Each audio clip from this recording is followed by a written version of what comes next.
brother. You on mute. Salute.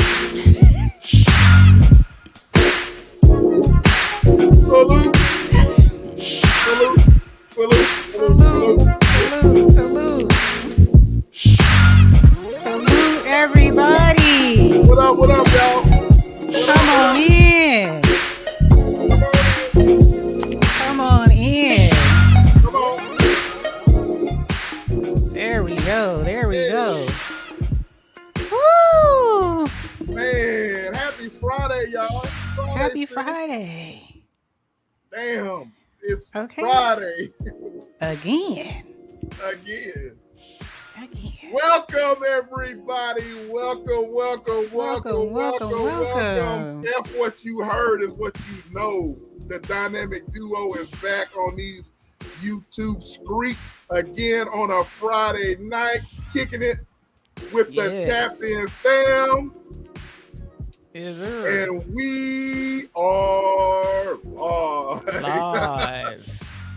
Shout out, everybody. Shout out. Sis, I left my glasses, man. I hope I won't. You left I your hope glasses. I can see everything. I left my lookers. I misplaced. You left your readers? Yeah, I left my readers somewhere.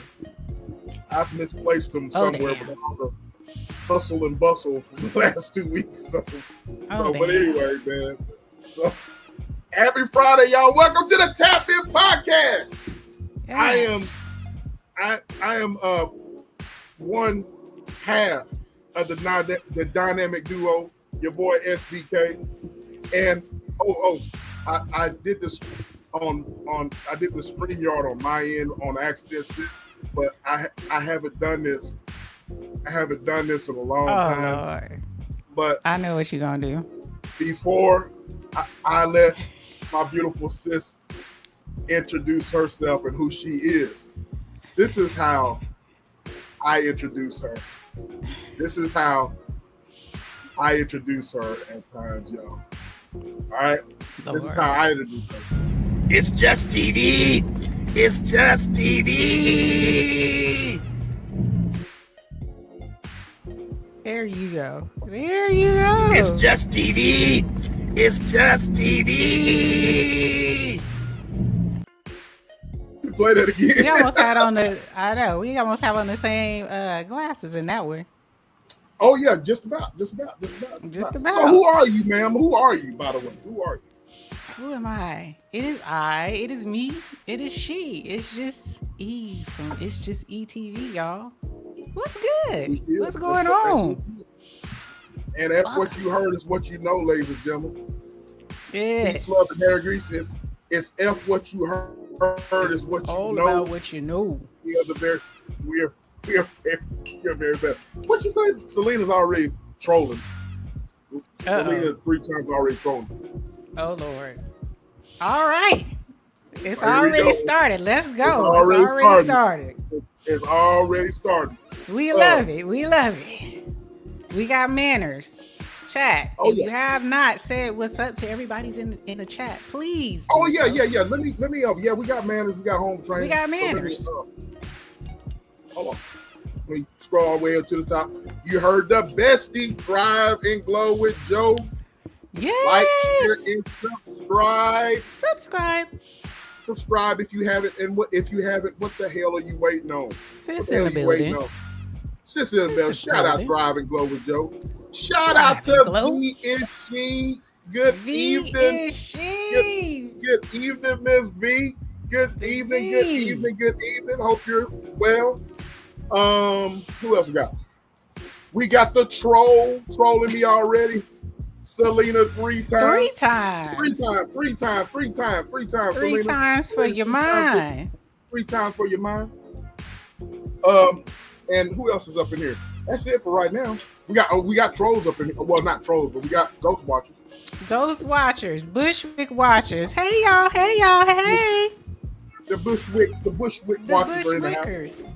And y'all can hit the like button as well. You know what I'm saying? The like button. So that's what I'm talking about. It's free. It's free 99. It's free. It's free. It sure we don't ask for much around here. It's free. Oh, there it is. I can finally see the damn poll. From my, huh? What's that? What's my thing? Your overlay. My overlay? Oh, yes. No. Did you take off the stuff? Yeah, but you took. Okay. No, wait. Add more. Here we go. I'm looking for something.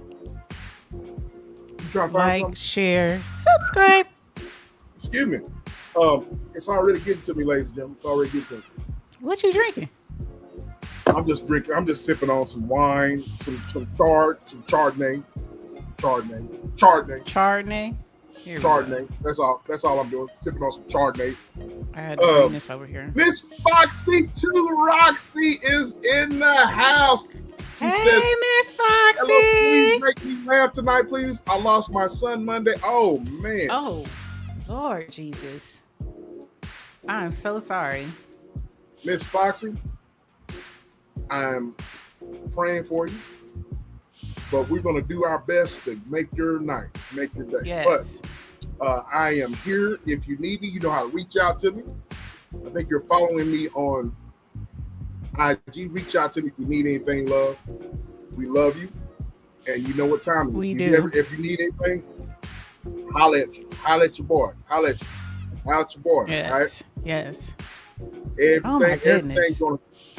Everything's gonna work itself out in the end. You know, so yes. Prayers and condolences. Condolences. Bless you. We love you. Yes. So y'all keep her in mind here. Y'all keep her in mind. Foxy is. We gonna try to perk up your spirits tonight. Yeah. Perk up your spirits for real. The lovely Lisa J. Stocks is in the house. Shout out to Lisa. Hey! Lisa. Yes. You heard Selena.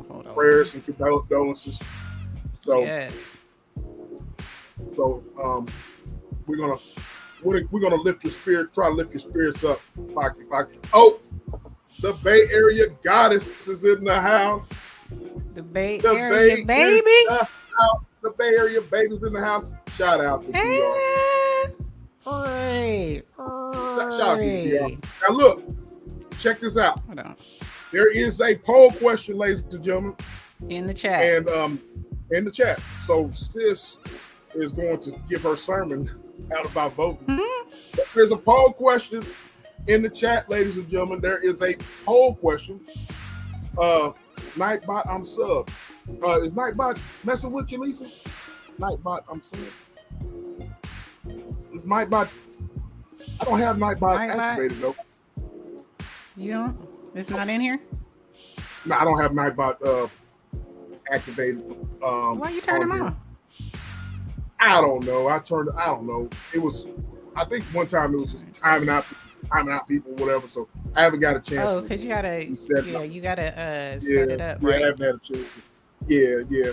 So, there's a poll question, ladies and gentlemen, in the chat, and I will read it. All right, and I'm going to answer. But can racist officers be trusted to police fairly? And there's a story behind that. And we're going to play that story. Sis, you got something you want to say before you want to give your sermon out about the poll question? There you got to give your sermon out. You want to give your sermon? You want to say something? Your sermon? So this is about a young lady. Oh, Vaughn is not. I'm sorry. I don't know what I was looking at. Sorry. I was looking at something else. I thought Vaughn was in there. What did you looking at? I was looking at, I told you I need my glasses. Looking at Joe putting in hello, V and she, and I thought it was Vaughn. So that's my bad. Oh, you thought V she? You need your glasses. You truly do. Yes, I need my glasses. So anyway, you want to give your sermon out about the poll question? Yeah. So this one, you guys, I know you've seen it. If you have not, if you've been living under a rock, there is a young lady in Houston. Her name is Ashlee Gonzalez. And in fact, she went... You want me to play the beautiful bean footage? So you want... You want me to set it up, or you want me to play? You want to play? I'm gonna set it up, and then you play the beautiful bean footage. Okay, cool. She's out here. This video that SBK is about to play. She felt, and I don't know if it was the tequila, the vodka, the gin and juice, the Hennessy. I don't know what was in her system, or maybe something else. But she thought that she was beholden. She was bold enough. And it's funny because her friend is the one who turned in the video. But she thought that she would go on a rant about how she felt about a certain type of people, certain class of folk out here. And she felt free and at peace with what she was saying. And let's roll that beautiful bean footage to see the lovely words that Miss Ashlee Gonzalez had to say about this class of folk. All right. Here we go. So I want to say shout out to our Bay Area boy, the O'Shea Duke Jackson. And I'm going to play some beautiful bean footage. All right. O'Shea Duke Jackson. All right, here we go. In 2025, I found myself doing a lot of different stories on the relationship between Latinos and Blacks. And some of these relationships dealt with these relationship strains in the state of Texas. And the biggest thing that I found was this. Mexicans who say the N-word, why are you saying it? I know we're solving world hunger, but in addition to that, I think we need the answer to this too. Because why are you saying it?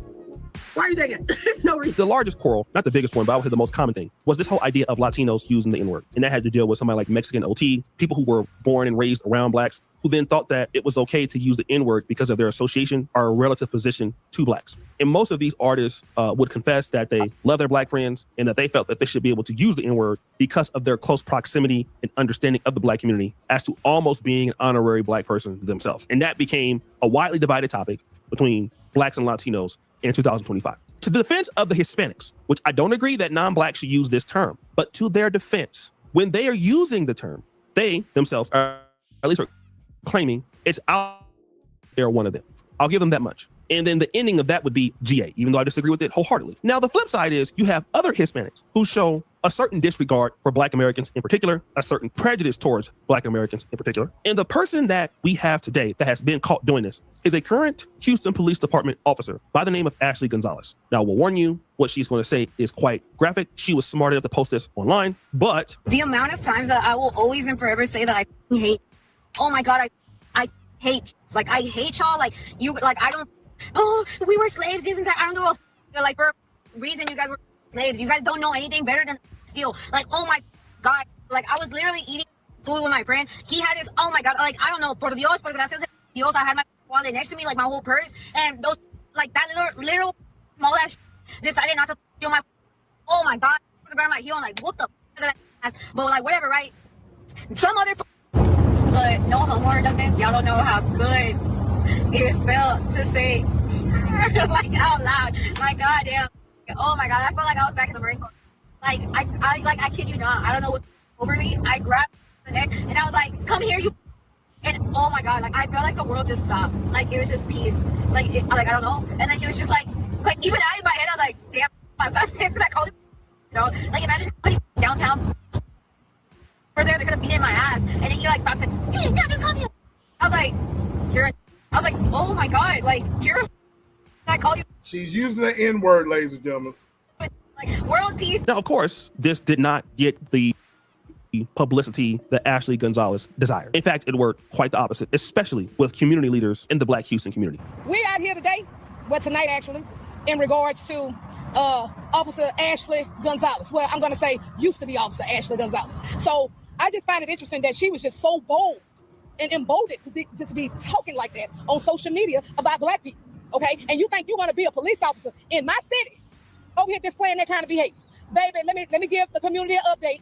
She is no longer working for HPD. She was gone as of today, okay, because she got that belt to that ass. Because what we're not going to do is tolerate no police officers that's holding a badge and then you're damn racist. And then when I looked at the video, in disgust because she made it clear about African Americans, dropping the M-bombs, calling us monkeys and all this and stuff. First of all, ma'am, you is not to catch me out because let's be clear, your teeth smaller than that big mouth that you was over there talking about. If we're going to talk, let's talk about that. But what you're not going to do is talk about black people. And then you're going to say that, well, when I go to work today, that you're going to arrest somebody black. So I've been in talks with leadership with HPD, and I made it very clear. Because let me tell y'all the difference between the news and the difference between activists and advocates. What we do, we put the belt to the ass and apply the pressure. Okay, the news, they just going to cover the story. No, we're not going to cover the story and be done with it. We're going to follow this because that is very dangerous. That is like a chef that don't wash his hands. Okay, that is how dangerous that is. Young lady compared Ashlee Gonzalez being a police officer to a chef that doesn't wash the hands. I want to go. Okay. There we go. Can you hear me, sis? Yes. I can't see you. Okay. Yes, but I can't see you. Hold on just a second. It's StreamYard's tripping. Hold on a second. StreamYard is tripping. So what y'all got to say? I hear somebody say good riddance. Selena said, I know that's right. Miss Foxy said she had one too many. And Selena 3 times said some Mexicans in Texas are very prejudiced towards blacks. That's, that's outside of Texas too. Outside of Texas too. Belt to ass. Yes. Yes. Now, yes, she did. Yeah, now there's a damn it. Can you hear me? Yes. I'm stuck though. I'm stuck though. You stuck like Chuck? But I can hear you though. StreamYard is tripping, man. I can hear you, but yeah, your face is stuck. Luckily it's stuck in a decent position. In a good form. Yeah. But what I love to know where people stand. That's what I was going to say. For me, this is what you get in the South.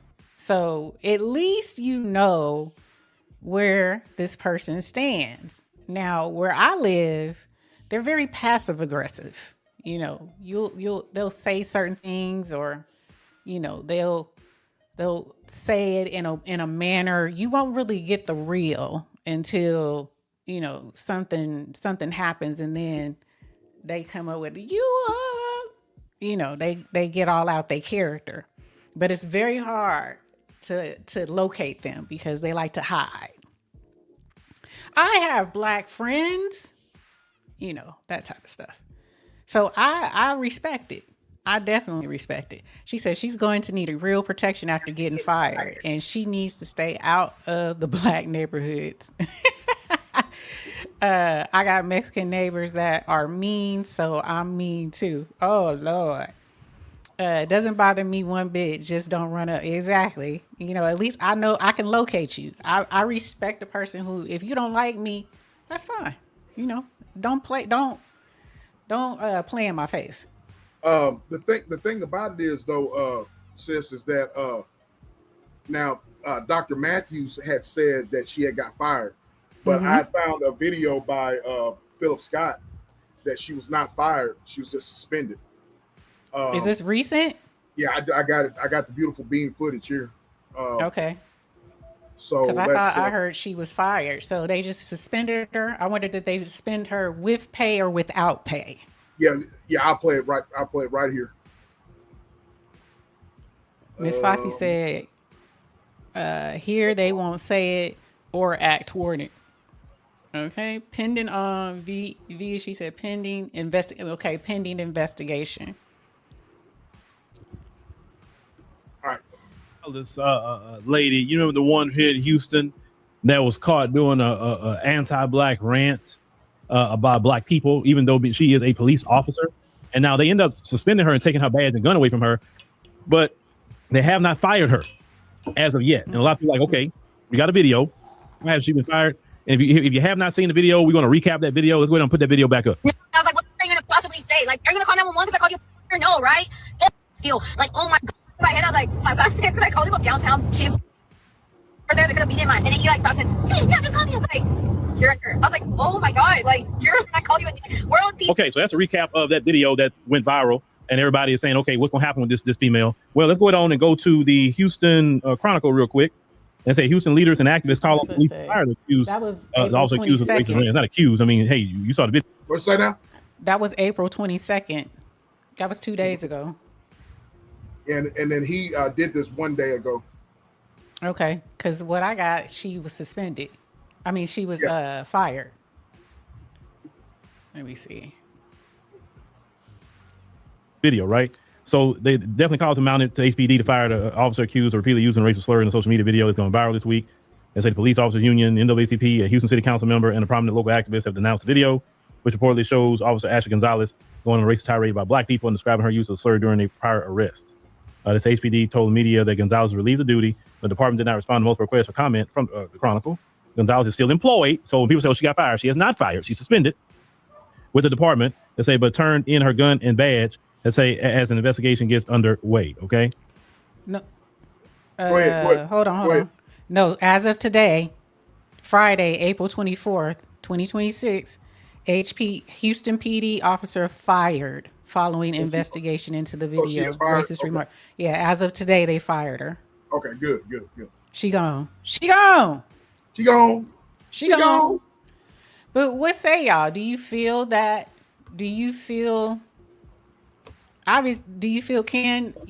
officer that has that point of view, that vocalizes that point of view, can be trusted to police fairly? No, not at all. People don't understand. I hope I don't take your talking points. Go ahead. But I'm gonna go ahead and say this. Aside from her racist rant, okay, she is a police officer. She's a public figure. All right. Because you are a public figure and you choose to have social media, you got eyes on you, and you're going to be held accountable for the words that come out of your mouth. So, me, for example, the leadership role that I have for my current place of employment, I know for a fact that if I go on social media and say anything disparaging about someone, or whether it's acts of violence coming out of my mouth, or whether it's just being reckless, just making a donkey and ass out of myself, I am representing my company. All right. SBK goes around with company cards representing the company. All right. So if I'm representing the company and I am on social media acting a certain way, then my company is going to part ways. There's not going to be any suspension or anything like that, because once you sign your name, because once you sign your name on the dotted line saying, hey, you're going to be a leader, you're going to be this, that, and the other, I know that the ramifications of me running my mouth on social media is going to cost me my livelihood. So aside from her racist rant or whatnot, that's what I want to bring out on that. As far as trusting somebody like that, absolutely not. Absolutely not. That's just, that doesn't surprise me at all. Selena and other people here in Texas, she's right. It's here in East Texas as well. Selena's in the Dallas area. I'm in the East Texas area. Joe's in the Dallas area. I know that that a lot of cops who are Hispanic, they're very much assholes. You know what I'm saying? And don't get me wrong, my neighbor, Joe calls him Primo. I mean, kinfolk, because he is good as gold. He's been my neighbor for over 20 years. All right, good as gold, man. You know what I mean? He's not like this lady here. You know what I mean? He's a hardworking man. He's got a family. His wife is, a good woman. You know what I mean? So I want people to understand that this lady does not represent all of Hispanic people. You know what I mean? This lady is an asshole, just a straight up racist piece of crap. All right. So does that surprise me that you have cops that talk like that? Absolutely not. But does that make me trust cops that are like that have that attitude? Absolutely not. Because, you know, just like whoever said, I think it was the goddess DR. I'm glad that she's came out and yes. showed her true colors. You know yes. what I mean?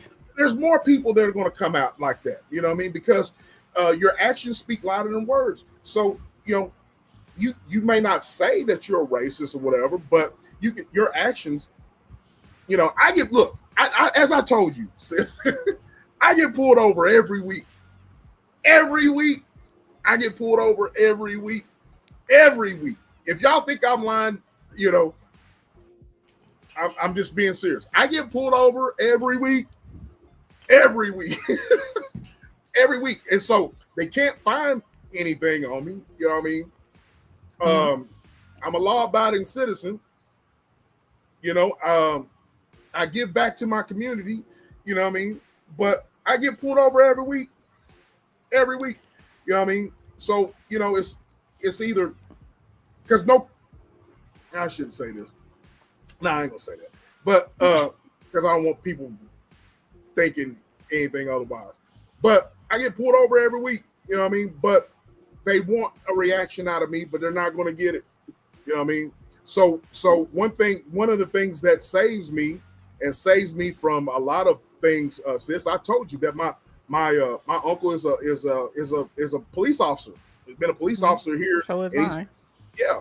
So they that's your last name? Oh, Benny's your uncle? Oh, okay. Well, have a good day. Just, you know, go ahead and have a nice day. You know what I'm saying? I tell my uncle about it. He's like, nephew, that's just racism. You know what I'm saying? That's just racism. You know, just straight up, that's just racism.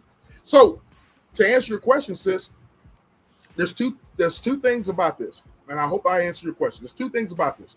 Number one, I'm glad that idiot cops like this have exposed themselves and put themselves out on social media, and as my mama would say, God rest the dead, let their mouth overload their ass.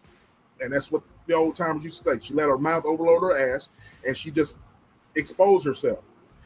Number two, you will be judged by what you say on social media. And the ramifications of that are going to be loss of job, humility, the whole 9 yards. You know what I mean? So do I feel sorry for saying that? Absolutely not. You know what I mean? So this is a teaching moment for people on social media right now that are acting donkeys online and being dumbasses online, threatening people online, just being fucking complete, excuse my French, but I'm gonna cuss, being fucking completely idiots. You know what I'm saying? You act like you're uncouth, you have no kind of you're mindless. So this is just a teaching lesson that you will, if you have a job, you know what I'm saying? If you have a livelihood, that shit can be used against you. That's all I got to say. It can be used against you, period. And like I said, I'm glad she did it.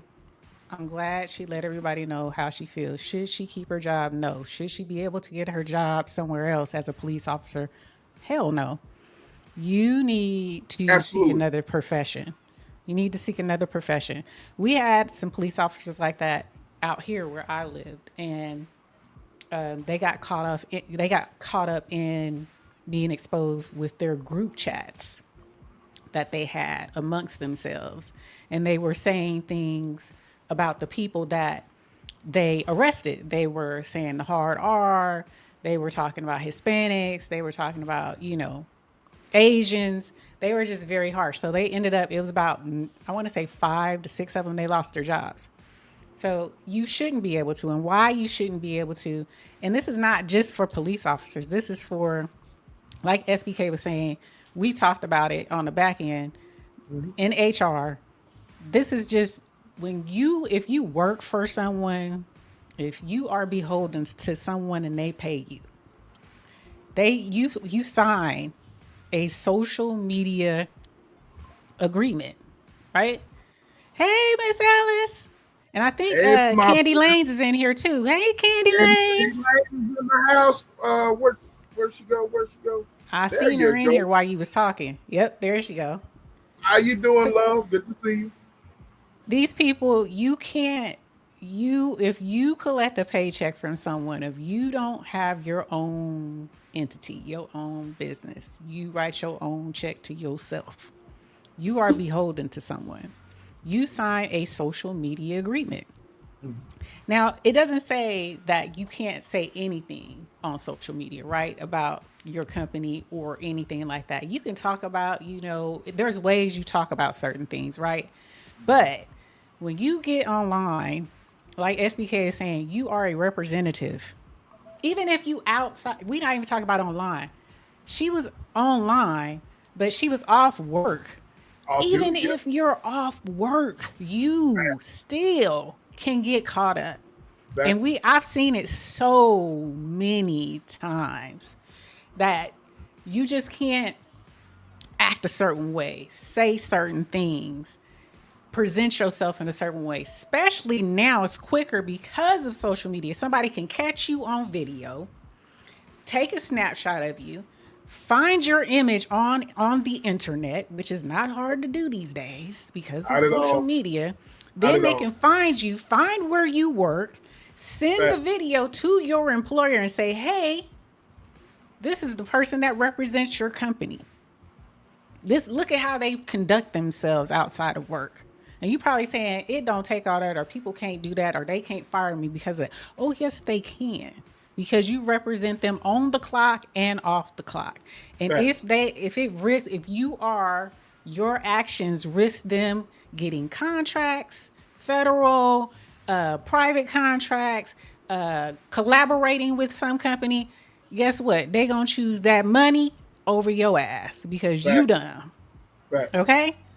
And you definitely absolutely cannot talk about a protected class of people. Who are protected classes of people? You know the Lettermans. You know the Lettermans. They are a protected class of people, right? Right. But also, the black and brown people. You know what I'm saying? You up here talking like you ain't got no melanin in your face. You know what I'm saying? You talking like you run the world. Girl, you were a protected class until you took it upon yourself and said you don't like another protected class. Sex, age, religion, these are all protected classes. You just can't come out here and act crazy. Especially with all this damn mini computers we all got in our hand. You dumb if you do so. You're an idiot. Right. Forget when you talk about specific protected classes, let's not forget like folks who have handicaps. Yes. Folks who have speech impediments or folks everything. You know what I mean? Just so people get on here and act reckless, man, and talk reckless. And you can't act brand new. You better learn something. For example, sis, you know what I do. I think I told you the story behind the scenes, but I had to bring in a guy. Now my company has a social media team of people that actually every now and then they'll surf social media, they'll look at hashtags, and then they'll find employees in uniform that are doing some outlandish type stuff. Right. Yes, VC, the digital footprint, that OSD. Shout out to my bro OSD. Shout out OSD. The digital footprint. Okay. Man, it's real.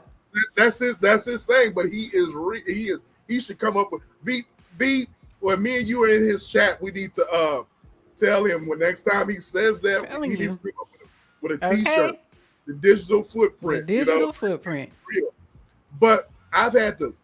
Nope, you can't. I've had close proximity with people, with HR, and I've had HR contact me. Hey, SBK. Then what don't call me SBK. It's like, hey, you got one of your employees that we're gonna have to counsel with it because of sick. Are you in a good place to talk? Are you in your office? Yeah, I'm in my office. Well, that individual posted some risque type things on Facebook. Yep. And I have to see that in order to address that with said individuals, and I have to terminate their employment. I've done that a whole bunch of times, sis. And it's now, and you know, the majority of people that do that are young people, you know what I mean? Yep. But it's some old fogies doing some ish like that. That is so sad. And I've had to let go some old fogies that got into it with an ex, and they just plastered their stuff all over social media or whatnot, and then they'll be in uniform doing it. And name badge and everything. Name badge and everything. You know what I mean? I just got off. I just got off work and this. And so I get that phone call. Hey, SBK, you got some work? Are you in your office? We got to talk about one of your employees. But one of your employees was, you know. And so the digital footprint. Shout out to my bro at OSD. We're gonna have to get with him and tell him he's gonna have to come up with a t-shirt with that. The digital footprint is real, and just like you said, people can be found. If you think that you can't be found on social media, you're sadly mistaken. Very sadly mistaken. Social media is powerful. When people Wonder Twin power and activate and start collaborating together, they find you in a matter of minutes. Absolutely, Joe. Locked and loaded and locked on the cloud. Yeah. You think that you can't be found, man? That shit is up there. And so it's just a shame that people don't understand that y'all sign this stuff when you get employment. Every employer has you sign this stuff. Hello, on here, you signed something. When you created this channel, you agreed to a whole bunch of requirements of your conduct on this Mickey Ficky. And let's go there, shall we? Let's go. I want to ask you, sis. So, since you made a beautiful point on here, YouTube, TikTok, Instagram, Facebook, I want your thoughts in why is it that people don't think. Of course, it's just, you know, they feel like they can't be held accountable.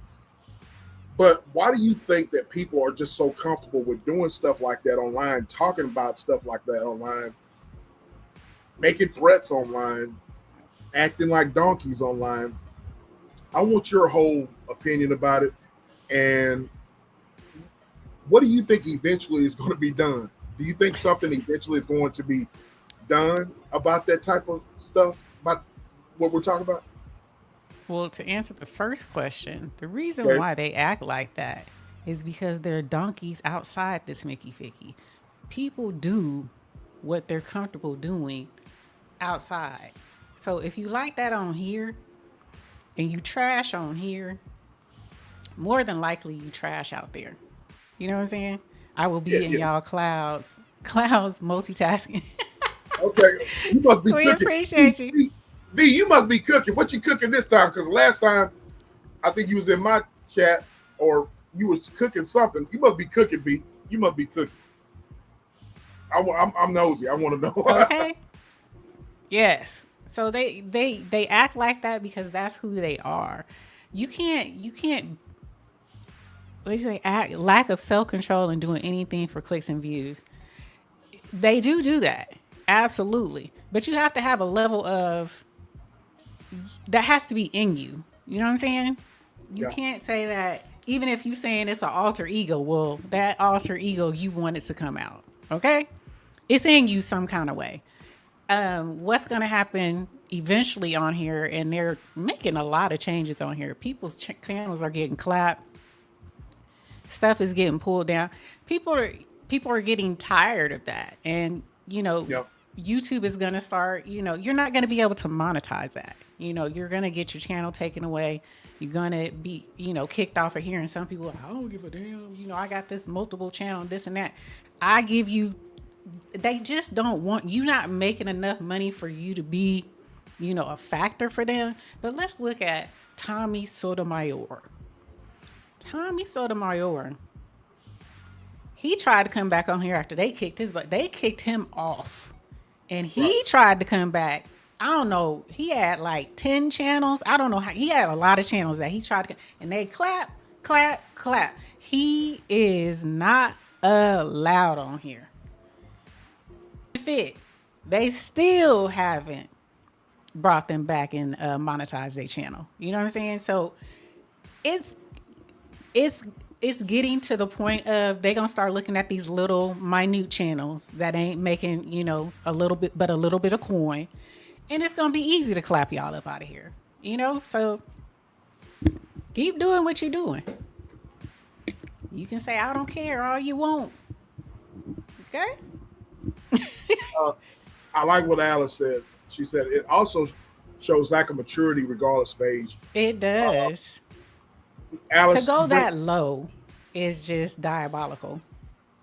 Alice, I will say this here. What I have seen since I've been a YouTube content creator, what I've seen is the exact talking about right now, lack of maturity in older people. Older people. It's more older people putting out content that's junk and nonsense and all BS. It's more older people. If you get them to come up, if E and I got them to come up, and what is your take about what we're talking about right now? They couldn't find their way through a paper sack or paper bag. They couldn't at all. Couldn't hold an intelligent conversation if their life depended on it. That's on here. That's so the maturity level is not there, of course, like Alice said, but at the same time, that shows, look, there's levels to this ish. You know what I'm saying? There's levels to this. You're either here or you're here. So in all actuality, I want to be as high above the fray as possible. I want to speak about things and have fucking content, and I want to have all of that, right? But oh God! So I want to be up here and have that level of hey Rachel, how you doing? Some people are just angry. Good to see you. So some people, Miss Rochelle Harris, how are you? Thank you for joining. Yes. She said some people are just angry and ignorant people in our society. This is so sad. I think that's what you just brought out. Yeah. It's just people just naturally just like that in real life.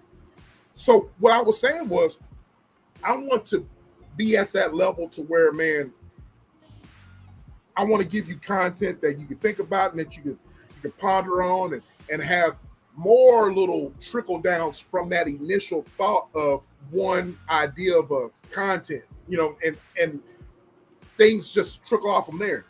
The thing is people are so bottom level and they're just so, talk about nothing that's worth anything.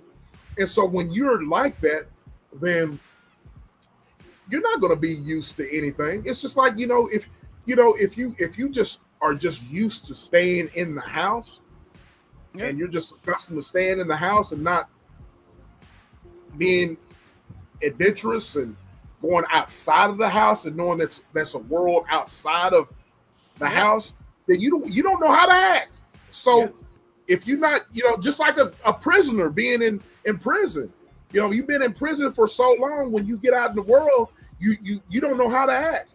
So you just go back to prison and go back to what you know. What you know, exactly. That's the same mentality as what we're talking about right now. I saw. I'll say this: I saw a guy since one time. He was, on some beat stuff. Started talking about some. He tried to talk about something intellectual, and then all of a sudden he just started. He started talking about something intellectual for about 2 minutes, and all of a sudden couldn't stay on point. He couldn't hold it. Couldn't hold it at all, and it was just like, wow, that's embarrassing, bro. You know what I mean? So, and I was like, I'm just so glad that, I'm so glad that I have home training, as we say every day. I had home training, and my pops, man, she said, thank you for this insight. Thank you for joining. I hope you're liking us, and I hope that you subscribe to us. We're like this every day, Miss Rochelle. We're like this, well, every week, I should say, every Friday. We're like this all the time. Hope you tap in and to all of our platforms. So thank you for joining. Thank you. So just people are just not used to just talking content. They get it how they live. Get it how they live. So you got a lot of on your there's only 12 votes. Do you see 12 votes, or am I tripping? Yeah, I did. I think I ended the poll too. You ended the poll? Okay. Yeah, I ended the poll, but it looks like 83% of people said no, that can racist officers be trusted and trusted to police fairly. 83% said no, 11% said yes, 6% said maybe after training, and then 0 said depends on their history. So 0 said we ain't buying it. That was 18 votes in total. Gotcha. Thank you, y'all. Great. So what you want to go to next? You want to talk about the... Yeah, let's go. Let's get it. Go. You cooking too, Alice? You must be cooking too. I want to know what you cooking too. Multitasking. You multitask. You must be cooking too. I want to know what you're cooking too. You and V must be cooking. I put a pot roast in the slow cooker.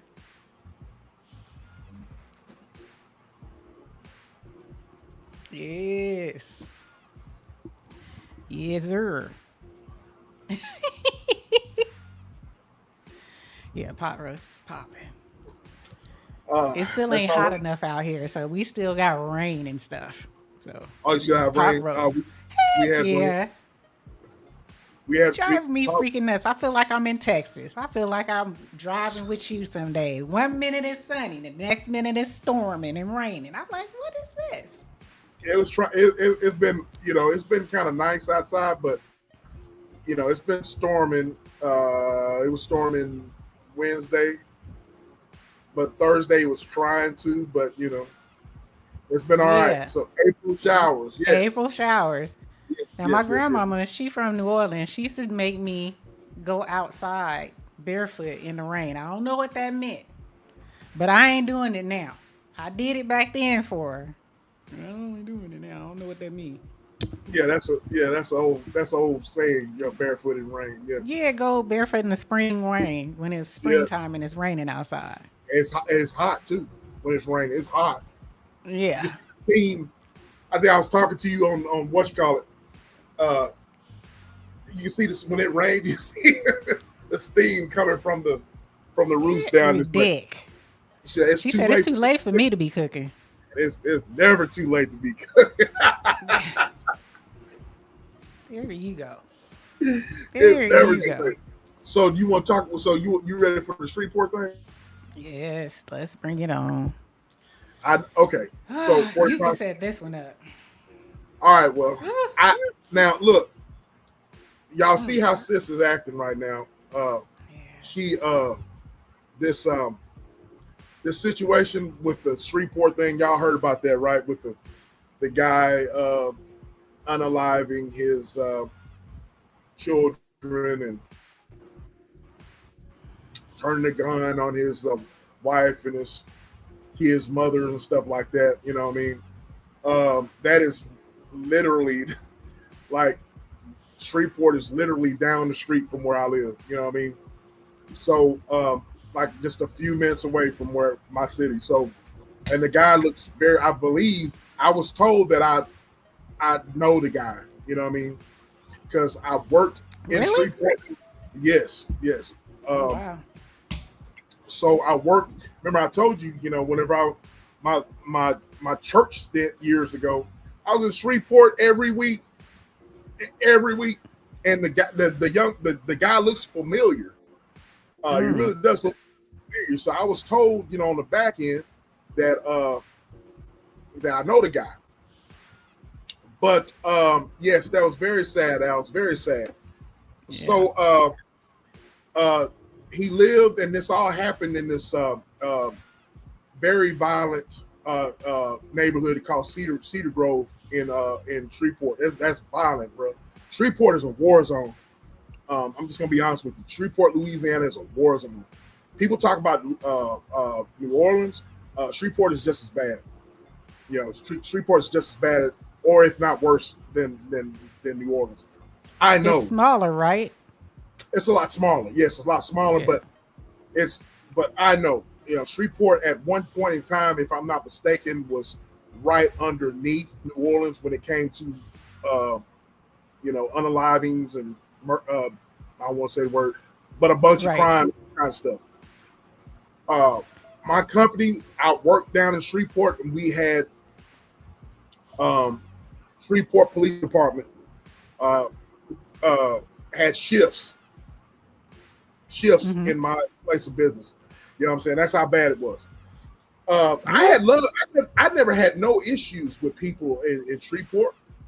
But it's they don't play no games. I got love for the city of Shreveport. You know what I mean? But I hope it's not no relative of mine, because I told you my grandmother and my great grandmother and my great grandmother were born in Haynesville, but I guess they were raised in Shreveport. So when she says she from Shreveport, so I hope Haynesville they related to me.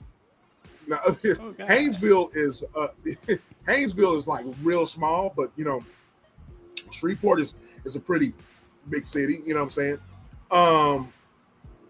But it don't play no games. But y'all heard that story of him unaliving all his children and so forth. But we want to, we can give you a little bit of context on that. You know what I mean? But I was telling sis about it. I didn't really want to get into the whole theatrics of him doing those things. But I want y'all to think about some things I want to take it to a different route. You know what I'm saying? And but let me give y'all some context. Now, O'Shea, shout out to O'Shea. He brings out some points that I really didn't think about, but he brought some points out. But I want to share something with y'all.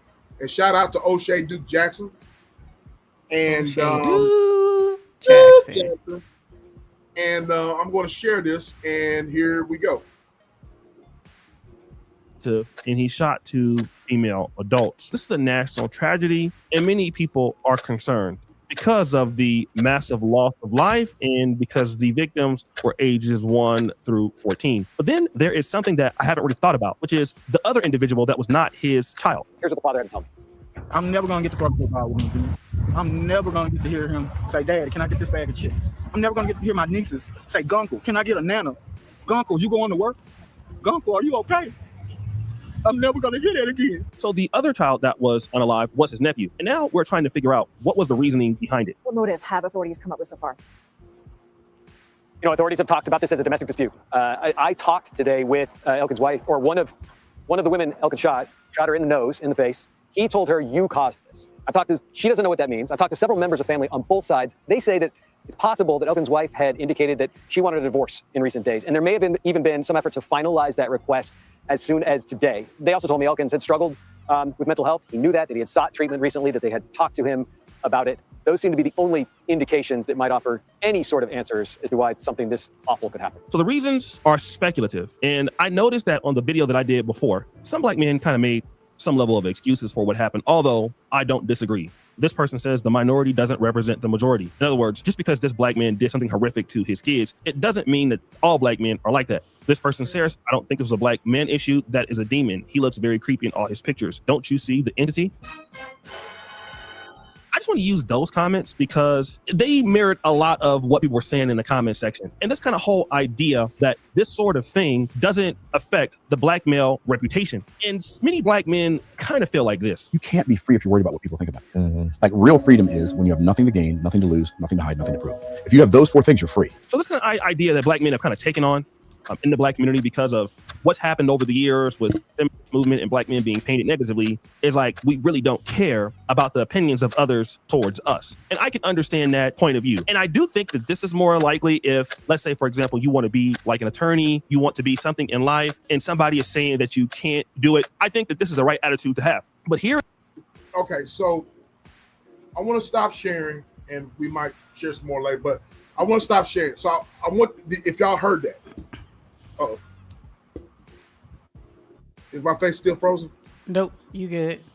Okay. So, and StreamYard's tripping. It never did used to do that whenever I shared the screen. You know what I'm saying? But y'all heard that. So, like I said, I don't want to dwell on what he did. All right. But there's two things that O'Shea pointed out. And now, first of all, I want to say that the guy that did all this, he was in the service. You know, he was in the National Guard, I believe, something like that. But he was in the National Guard. He has military training and all that type of stuff. All right. So, but the two things that O'Shea brought out was this dude's mental health. You know what I mean? And number two, it was said that he blamed the ex and said, this is all your fault. Because, and there's other video footage that says that, you know, his wife was going to file for divorce. And so because he knew that the relationship was over, he went ahead and snapped. So, and I haven't heard a lot of people really kind of hone in on that and talk about that. But I wanted to bring that, I wanted to bring something else to that. All right. Number three. Here's my question, ladies and gentlemen, especially to you ladies. All right. And y'all, and I'm subject to be wrong. And if y'all, you know, if y'all say that I'm wrong, just let me know that I'm wrong, and explain to me if I'm wrong. All right. There's the guy obviously has some mental health issues, and it is said that he blamed his ex for leaving and them not working things out for him doing what he did. Right. Ultimately, he, you know, the cops take him out. So my thing is, if there's signs of mental health and there's signs of him not being right, and he's like that, why is it that there wasn't, okay, the women in his life or in his current wife, why didn't they see those red flags? That's my question. Were there red flags? And I'm gonna tell you my opinion before I start after I ask my question. Okay. Why did they see the red flags if that's the case? And why did they still stay in there?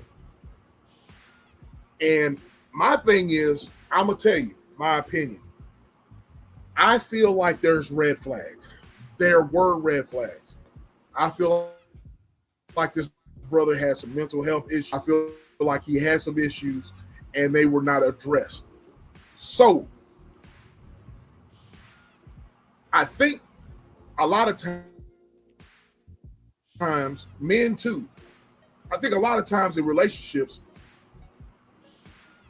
we stay in relationships because we think people are going to change and they're not going to change, and we ignore those red flags. especially with someone who has mental health issues, and you think that you can fix them, or you just ignore those red flags. But I think it's high time that we kind of address this type of stuff. So, am I wrong for thinking that way, ladies and gentlemen? Can y'all help me with that, sis? I'm just thinking that in this case, there might have been some red flags that were ignored and should have been addressed. You know what I mean? I've talked about mental health and stuff like that all the time. I'll address it again. In a man, mental health is real. I know a lot of you ladies, I've heard ladies say, want to hear no man crying about this, that, and the other. You know what I'm saying? I've heard a lot of ladies say that. I've heard a lot of ladies say it. I get it. You know what I mean? I get it. You know what I mean? I, for one, I'm not a crier. I'm not a guy that's going to complain. I'm not a guy that's going to. But does life get hard? Absolutely. Does life get to the point to where I need to talk to someone? Yeah, sometimes, you know what I mean? But I'm one that, you know, I hold a lot of ish in, you know what I mean? But if you're talking to somebody, especially when it's whatever you want to call it, whether it's dating or courting, or, you know, if you're contemplating on dating or whatever, you know what I'm saying? My thing is, do you see those red signs? And do people see those red flags, those signs, and they ignore it? In this case, do y'all feel like, you know, this was some red flags that got ignored? I want to know your thoughts, sis. What's your thoughts? My thought, well, first off, I did put something in the chat, and it's Okay. similar to what you're asking. So Okay. you were right on point with that. Okay. The question in the chat is, should mental health holds include domestic violence screening? Yes, no, case by case, or already should? You guys let me know. For me, I'm going to just deal with the elephant in the room. So he had 7 children. Yep. A wife. Yep. And if I'm not mistaken, it said a girlfriend. Yep. So that's already a trifecta, a triangle that can turn deadly, right? And 7 kids. I don't know what he was. Did they say he was working as a? What was his profession? His employment? I didn't really get his current at that time his profession, but I do know that he had military training. He was in I think the National Guard, I believe. Right. But he served. Yeah. But I know right now, you know, and not even right now, times is hard. And 7 kids, that's a lot of responsibility. And so with that type of responsibility, I can only imagine at 31 years of age, I don't know how old the ladies are, but at 31 years of age, 7 children, having to possibly feed, you know, clothe, and take care of 7 children. I'm quite sure there has been some ups and downs, some arguments, some, you know, some things that go on. She said PTSD is serious. Did he have PTSD? They said that possibly could be a issue. And y'all help me, chat. I did heard have a prior convictions, though. I know he had 2 prior convictions. He had some prior convictions, and they said there's some federal charges that are going to be brought up to the guy that helped him get his gun license or some shit like that. If I'm not mistaken, I was, you know, so yes, he's got some because of his prior convictions and all that. Y'all help me, you know, I kind of skimmed through the story because it's a horrific story. Yeah, I don't like hearing stuff like that. Especially when I saw the pictures of all the children. Yep. That I was like, that's okay. That's enough right there. But yes, Yeah, that's a lot. And like you said, mental health is real. And if he has PTSD, that's an extra layer, right? So when you have someone like that, and again, we don't know the relationships, we don't know the conversations that he has with his wife or whatever. But if she was trying to divorce him, who knows what's going through his mind? Like you said, a lot of men don't share their feelings for fear of, being called soft, not a person not taking them seriously, right? And so they internalize a lot of stuff. And men handle things differently. And we see it play out. We see it play out a lot more in other folks than us. But right now it's happening a lot with us as well.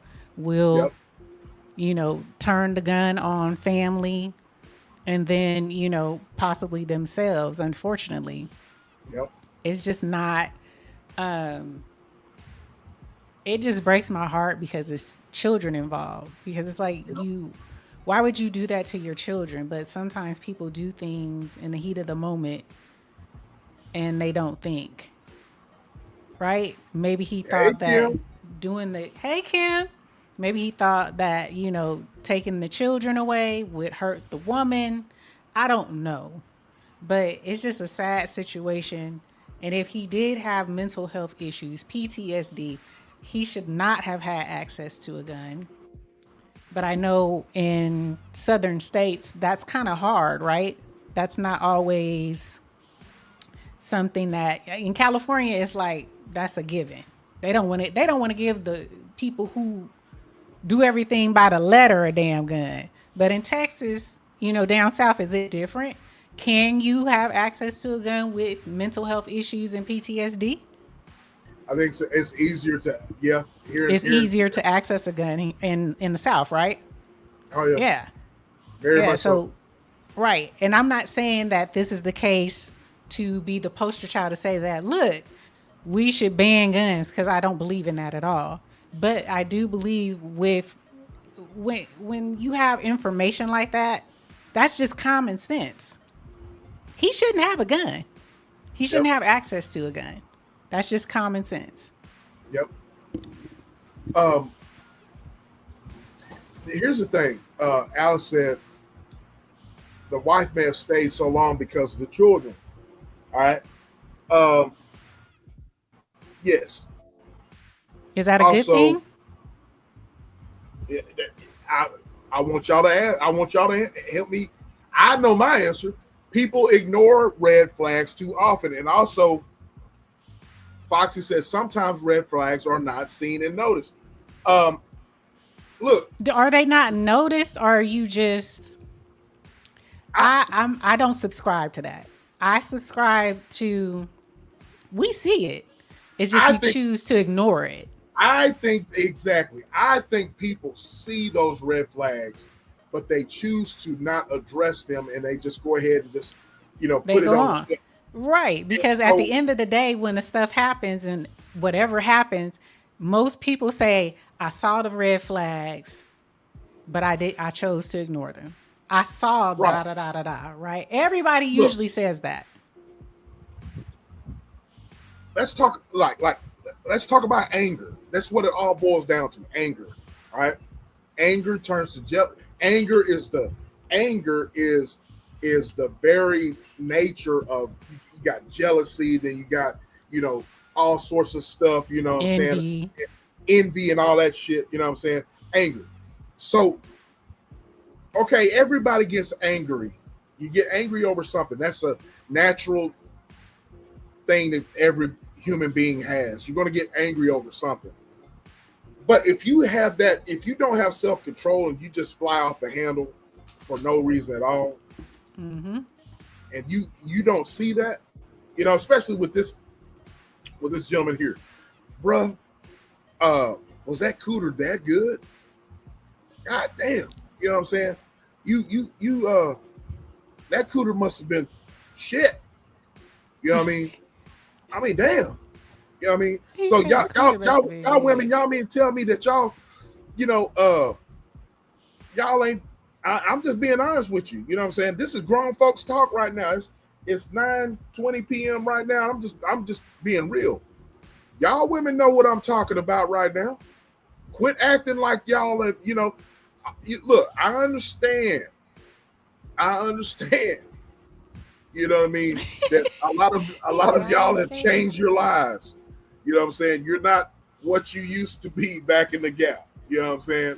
The things you used to do, you don't do them anymore, right? You know what I'm saying? But let's keep it real, all right? We got some of us in here, I don't, but a lot of y'all have grandbabies, y'all have kids and stuff like that. So we have to have these hard conversations with our children, with our grandchildren, and so forth and so on, right? So with that being said, you women, majority of the women, y'all follow us and y'all follow me. You women have thrown that cooter on a guy and a dude has lost his mind. He said he lost his mind over the cooter. Living mind. He's lost his ever living mind to the point to where it's like, stalking, just, following you, calling you, the bugaboo thing. You know what I'm saying? So what do? You know what I mean? So I've seen a lot of females like Steve Urkel. I'm wearing you down, baby. I'm wearing you down. I've seen a lot of females, they get wore down with that stalking. You know what I'm saying? Might as well just go ahead and buckle down with this dude. You know what I'm saying? But, that cooter, that thing that y'all got between y'all's legs, man, that's a hell of a drug right there, bro. You know what I mean? And I'm not being vulgar. I'm not being vulgar, but I'm just being honest. That cooter, Miss Foxy, I'm telling the truth. I'm calling you out, Miss Foxy. I'm telling the truth. That cooter is a hell of a drug. And the thing about it is, man, y'all, because y'all have the power between y'all's legs, you got to be careful of these ninjas. Because these ninjas will do everything. Ignore and do not, what'd you say? Ignore and do not reply on any kind of weirdo man. Mm-hmm. I agree, Joe. It's a hell of a drug. You know I'm telling the truth, Foxy. It's a hell of a drug. Look, y'all can act like I'm not speaking the truth, but I'm this is grown folks talk right now. You know what I mean? I'm not being vulgar. This is science. This is science. This is straight up science, bro. You know what I mean? And these are types of conversations that you may not need it right now, but I guarantee you in the near future, you're going to look back and say, shit, SBK said that. You know what I mean? Because ignoring the red flags, right? I look at it this way, sis. When you don't put your foot down and you don't have a backbone and stand up for yourself as a woman, as a man, and say, look, I'm not putting up with that type of, I don't want no woman that's going to sit there, fly off the handle, put their hands on me, right? Put their hands on me, being possessive, following me everywhere I go, question everything that I do. You know what I mean? I'm not fit to do all that, right? Right. Same thing, men, women. So I personally believe, look, man, you can't ignore the red flags. You just can't. You can't ignore when something's not, when a dude, when you're a couple of fries short of a Happy Meal, and you know what I mean, a dude's mind is short, both oars are not in the water, right? You know what I'm saying? Mm-hmm. His cornbread ain't quite done yet. You know what I mean? You can't ignore no stuff like that. So, women, you gotta choose. You gotta choose. He said you gotta choose better. You gotta choose better. You gotta choose better when it comes to that thing between your legs. You get that. that'll make a ninja go crazy. You know what I'm saying? That'll make a ninja go crazy. So I'm just being honest. I'm just being honest. I'm just being honest. If I was a betting woman, let me see. Hold on. I'm trying Since to you get there, I some can't hear you. information. Why? Oh yeah, I'm here. I'm trying to get some information while you was talking. So if I was a betting woman, I'm looking at. Foxy said stop. Foxy said stop being a 7-Eleven. Oh damn. So when you're trying to find something, while you find it, while you find it, hold on, let me read what yes, Foxy, stop 7-Eleven. A man will even use prayers over you as a cover to get back into your graces after they've blocked you for. What did you say? What? A man will even use prayers. Block you for no reason. A red flag is they start stalking your posts when they say you don't have to reply. Damn.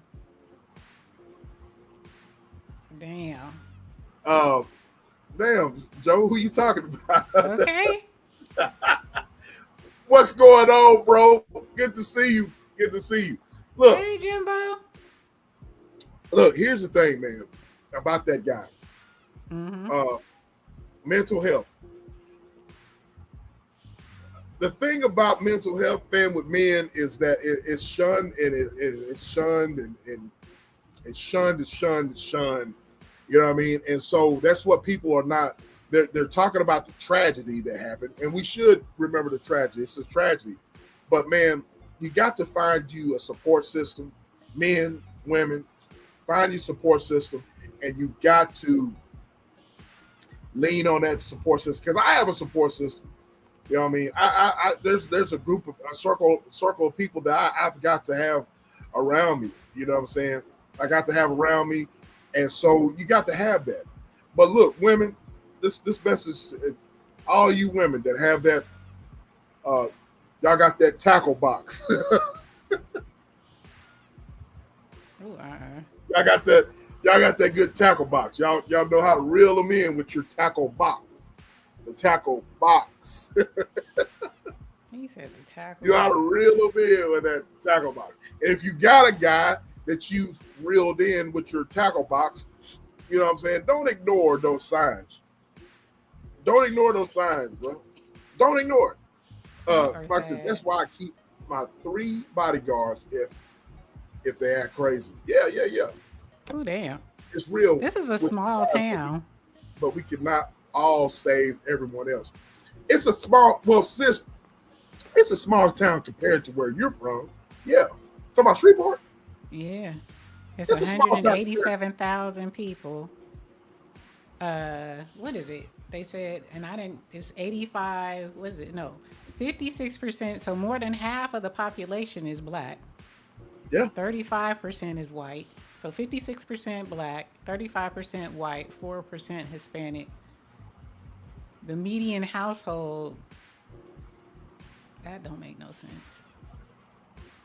Median household, this can't be right. Oh, median household income is 48,000, about almost 49,000. Needless to say, it ain't a lot going on in Shreveport. You know, when you got small towns and you ain't got a lot to do, I'm not familiar. Is there a lot to do in Shreveport? I know you said something about there's gambling, right? There's a lot to do in Shreveport. What that census you looked up? How old is that? This one, let me see. This one says 2022. I was gonna say that ain't accurate because Shreveport Bossier is kind of like Dallas Fort Worth. Shreveport Bossier City, they're together. You know what I'm saying? The main attractions is the gambling. All right? Okay. People come from all over the country to come to Shreveport Bossier to gamble. The casinos. There's a lot of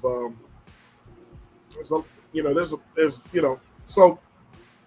But their unemployment, they say, is like 4.2, 4.3.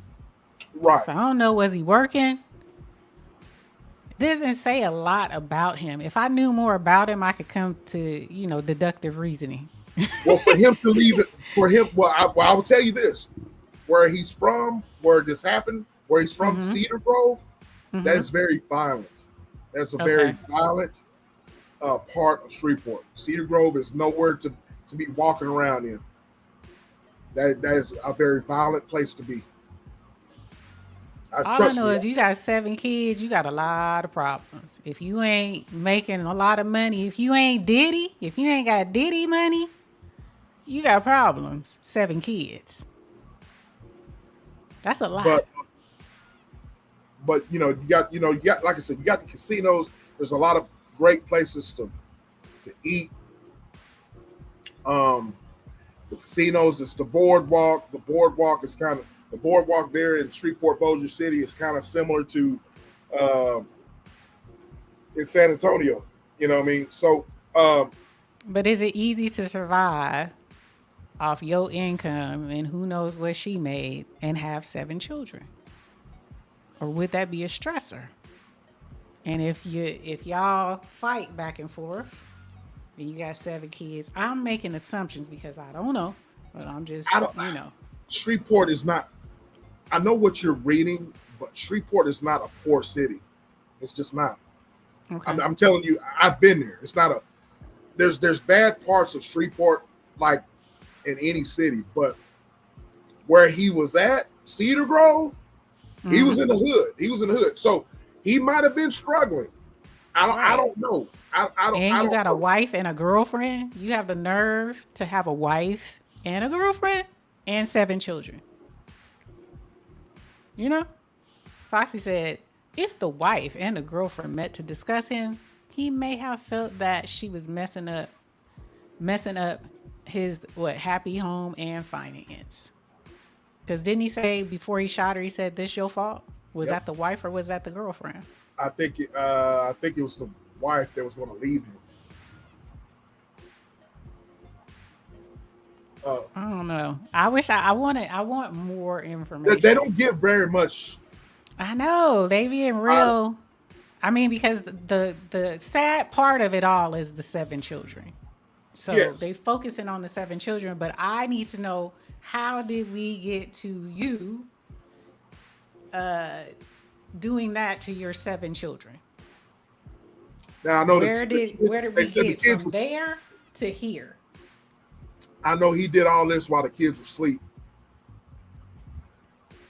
That's so sad. The 14-year-old that got away jumped from a roof, and he had all kinds of broken bones. Good night, Miss Alice. Good night, my peer. Have a good night. He jumped from a roof. One of the kids got away. Jumped from a roof. Had some broken bones and stuff, but he got away. Yeah, but he gonna be messed up for the rest of his life. And for the children, he felt nobody's leaving him. Yeah, it just, I don't know. I need more to understand. It's kind of hush hush, man. It's like, all I know is that what has been put out, right, is that the wife said, "This is your fault," and so she was gonna leave him and all that. But word, this all happened is in the Cedar Grove area. Anybody from Shreveport will tell you Cedar Grove is no area to play around with at all. That there's not. Cedar Grove is a very bad area in Shreveport. Very bad. It's not. Y'all answer this in the survey is in the chat. Please answer. Yeah, if he's in the hood, that means he's not making a lot of money, potentially. Probably not. Right? Probably not. No money, more problems. Probably so. More money, more problems.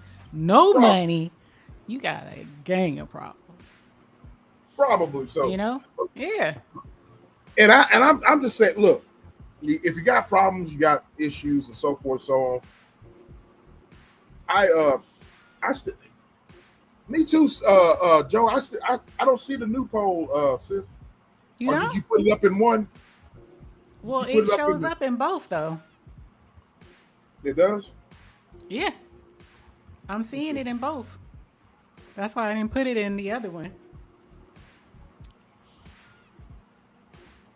So it only showed up in one? I'm just seeing the old one. Let me see. Let me see something right quick. No, I ended the old poll. It wouldn't even let me put this one up if I didn't have the new poll. The old poll. Pause. Pause. Yeah, I still got the old one still up. That's weird. Well, my question is, should mental health holds include domestic violence screenings? Should mental health holds, a hold on a mental health person, include domestic violence screenings? Yes, no, should be case by case, or it should already be included? Mental health holds. Mental health holds, like when you put somebody on a mental health hold, you have them come pick someone up, put them on a mental health hold, 24 to 48 hours or 72 hours. Should that hold include a domestic violence screening? I think. I ended the old one. I don't know why I didn't. I can't do the new one without ending the old one. Yeah, the old one was ended. The old one on my end is still showing. That's weird. That new stuff. That StreamYard is not. Yeah, because on my end it shows that I ended it on both streams. That's weird. Weird. But look, weird. Mental holds. I think that you should. I had a conversation with Thrive and Glow with Joe, and we were discussing mental health of men. Some of these Mickey Fickies out here, sis, are fucking weird. You know what I'm saying? That's fucking weird. You're stuck, sis. Can you see? Are you still there? Yeah, because I was moving through the tabs. Oh, okay. So, do you feel they're weird because they don't have, a lot of these men don't have fathers? Possibly, but I just think that mofos are weird because they choose to be weird. They literally choose to be weird. They take their spare time and do some weirdo type shit. They take their spare time and just don't take accountability for their actions, don't take accountability for their lifestyle. They just don't, you know what I'm saying? And so they cut off the wrong people, you know what I mean? And what I mean by that is, if you got good people on your side and want you to succeed, then these Mickey Fickies they'll cut you off and choose a lifestyle that's fucked up. You know what I mean? And I hate to say that, but a lot of men do that. And so because of that, I think a lot of men, with mental health, a lot of men, man, don't really give a F about themselves. They just they don't give a F about themselves, but they choose to bring pleasure to themselves in weirdo ways. You know what I'm saying? Gotcha. They're not productive citizens. They're just, fucking weirdos. You know what I'm saying? So. Okay, I redid it. It should be in there now. Okay, it's in there now. It's in there now. Okay. That's strange. I mean, I don't know. There's a lot of things I don't know if you can point any one finger at any of this. I think it's a multiple of things, unfortunately. Yeah, I do too. I think it's the things that the multiple things that we're talking about. I think it's like people ignoring shit. I think it's a combination of mental health not being addressed, pride, you know what I mean, negligence, a whole bunch of shit. Not taking accountability for your actions. People that supposedly love you and around you, that too. They must not really give a damn about enable it, or they don't take it seriously. Facts. Yeah, that's what I do agree with that one. Your family, because your family know. I mean, they know to a certain degree, right? Yep. I'm not saying your family knows everything about you, but they know to a certain degree. You know, they know who they are, that person, to a certain degree. So, yeah. Do you ignore it, brush it under the rug, or they'll deal with it, they'll handle it? Do they enable it? Yeah, it could be all those things. Yep. So I chose. So your question is like, should mental health holds include domestic violence screening? And I said yes. Yep. Yeah, I agree. I think they should. I think, if you're gonna hold someone, you should evaluate for multiple things. If you have them for 24 to 48 hours, run some things. You getting a check? Run some things. What's going on with this person? You know what I'm saying? I do agree with this. What Sis said. She said people don't take ownership or admit they need to get themselves help. People blame others for everything. That is, man. That is so facts upon facts. True. And those are the weirdos. When you say things like that, people try to tell you, well, you don't know their family history. Well, you don't know what they've gone through in their lives. People go through things. You think you're the only person that doesn't go through anything? At what point can we say that you are an adult? If you live in this world and you're out and you're not in a mental institution, we assume that you have the mental capacity, right? SBK, go to sleep. We assume you got some type of mental capacity to, think for yourself, do something for yourself. Hey, Uncle L. Salute, in the building. Uncle L in the building. Selena's still trolling. It's all good. 3 times is in the building. So when does the finger get pointed back at yourself when you look in the mirror and say, I got to take accountability for some of the stuff that the finger gets pointed at by yourself when you know that you can't that it's not, things are not working for you. So you have to take accountability. Yeah. That's when the finger gets pointed back at yourself, when you take accountability. Yeah. The problem is that people don't want to take accountability. They just don't want to take accountability. I was talking to a pastor this week, and he was we were talking about, certain things that were happening in our where we live.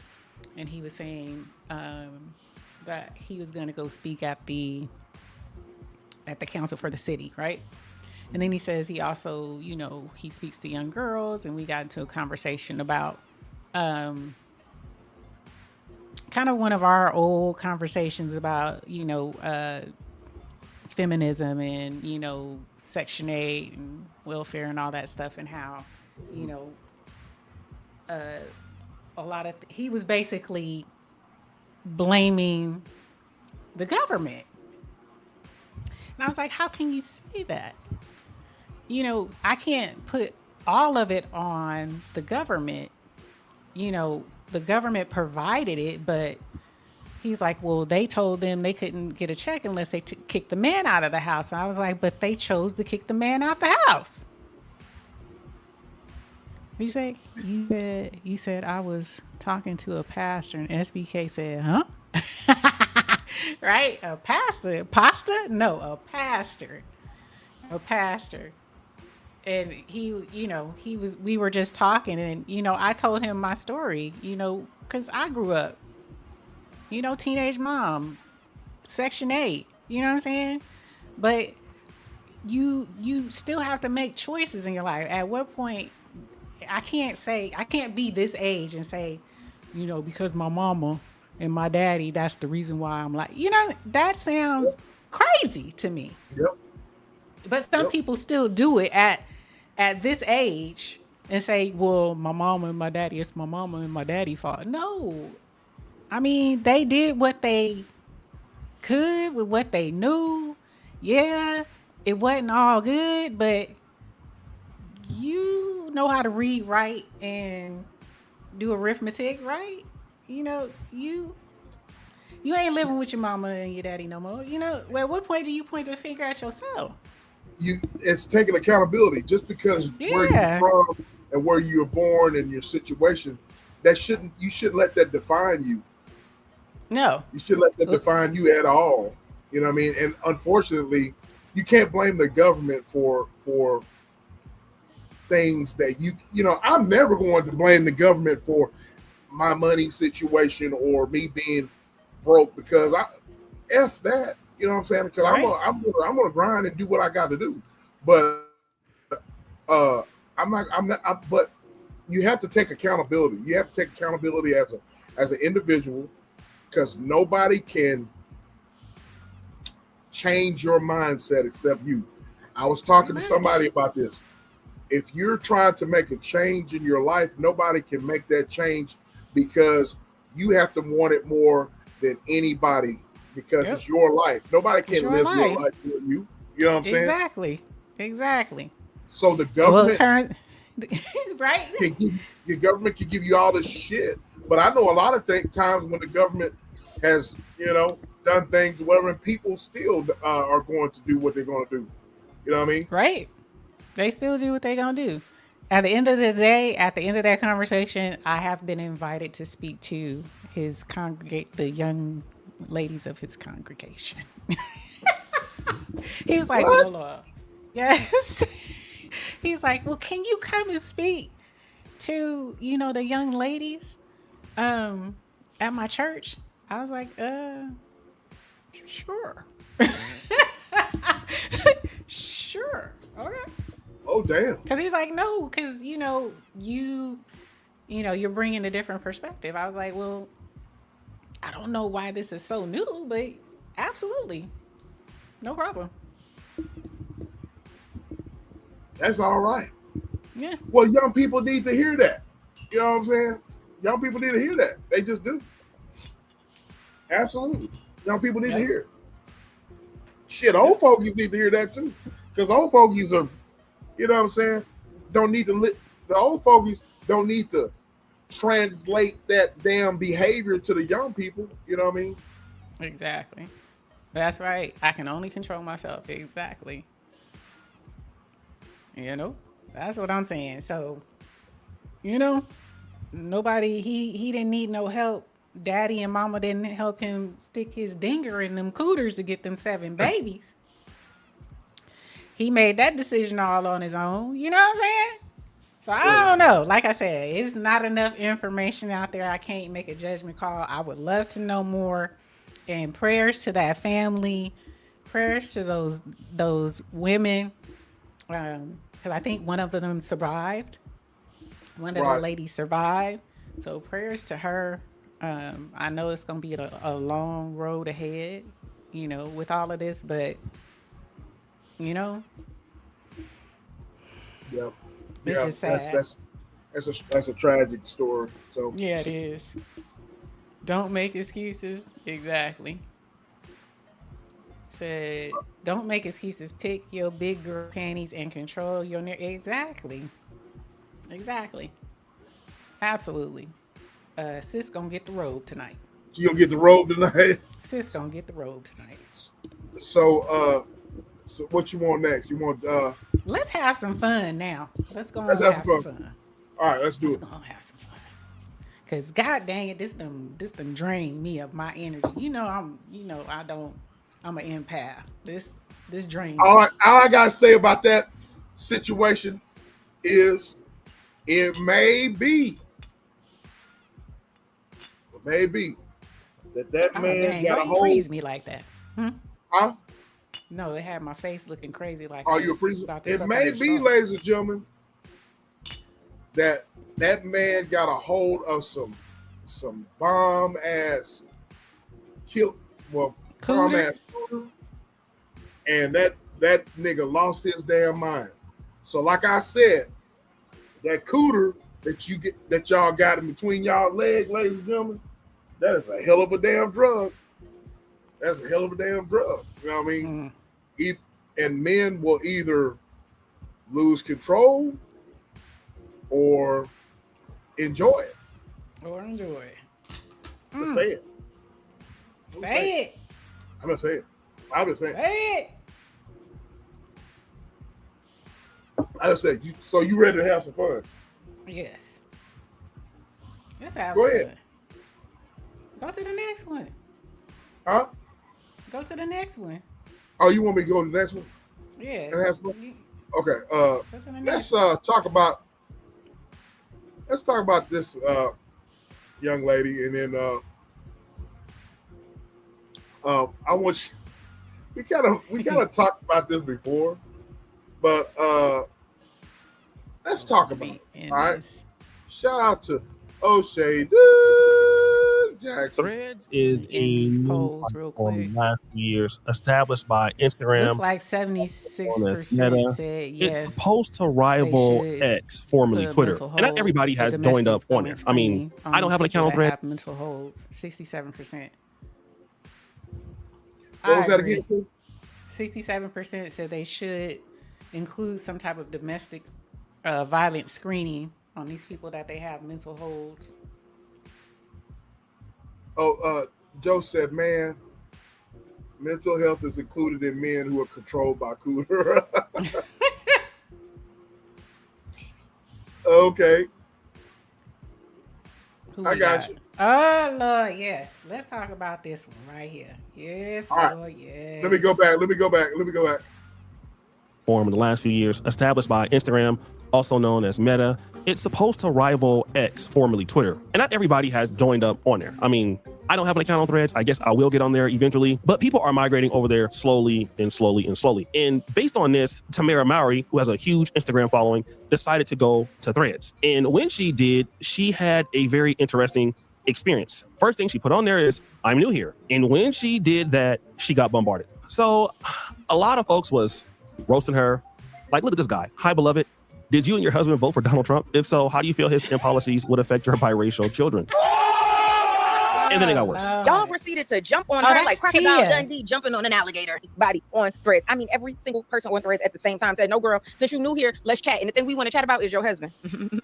In them past comments about George Zimmerman, about SNAP benefits, we want to chat about all of it. And we want to know why you don't find racism in all of that. And then it got more worse. You align yourself with a loser ass, MAGA ass, conservative ass, dumb ass, you know what I'm saying? And then you make babies with him. What conclusion everybody's supposed to come to, right? Then, you know what I'm saying?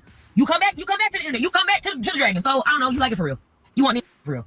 I see that this is, I see what you're doing here. For real. That's what I'm saying. So truthfully, it's the things. I said it before. Yeah, I want y'all to hold black men and black women to the same and not just black women being called the cast all the goddamn time, but also in the same sense, like I said about Chrisette Michelle and Chili and Lauryn Hill and Erykah Badu. Y'all cannot keep aligning yourself to and then expecting us to keep coming to your defense because you're a black woman for real. You choose it. You choose like ultimately affects me at the end of the day too, because I gotta walk in this world. Too. And just because you're in a higher tax bracket than me, you align yourself with that benefits you. So therefore, how can we actually be in community for real when you out here doing it? So again, Tia Mowry is married to Adam Housley. He said some pretty bad things about Trayvon Martin in the past. People will look at him as a conservative, former Fox contributing racist. All right.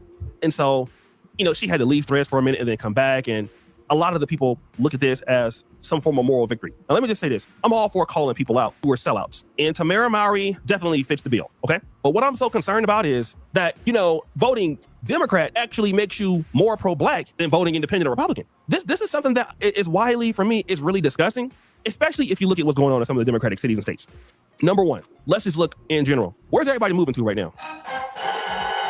Freaking Texas. Everybody wants to leave New Florida. York City, New York State in particular. People want to leave Illinois. We already know Cook County got some of the highest property tax on planet Earth. A lot of these liberal cities, which, to be honest, and I'm from California. California is known for like innovation. Most liberal cities, but let's say liberal states, job functioning coming there, Seattle with Microsoft, but the high ass taxation and supporting things that hurt the black community, immigration. Some will go so far as to talk about LGBTQ rights, transgenderism. You can talk about migrants, the Asian community, whatever you want to talk about. People not putting black people first, okay? Then these liberal states start to not care about what? Reparations. We've already seen some of the migrants already using black talking points.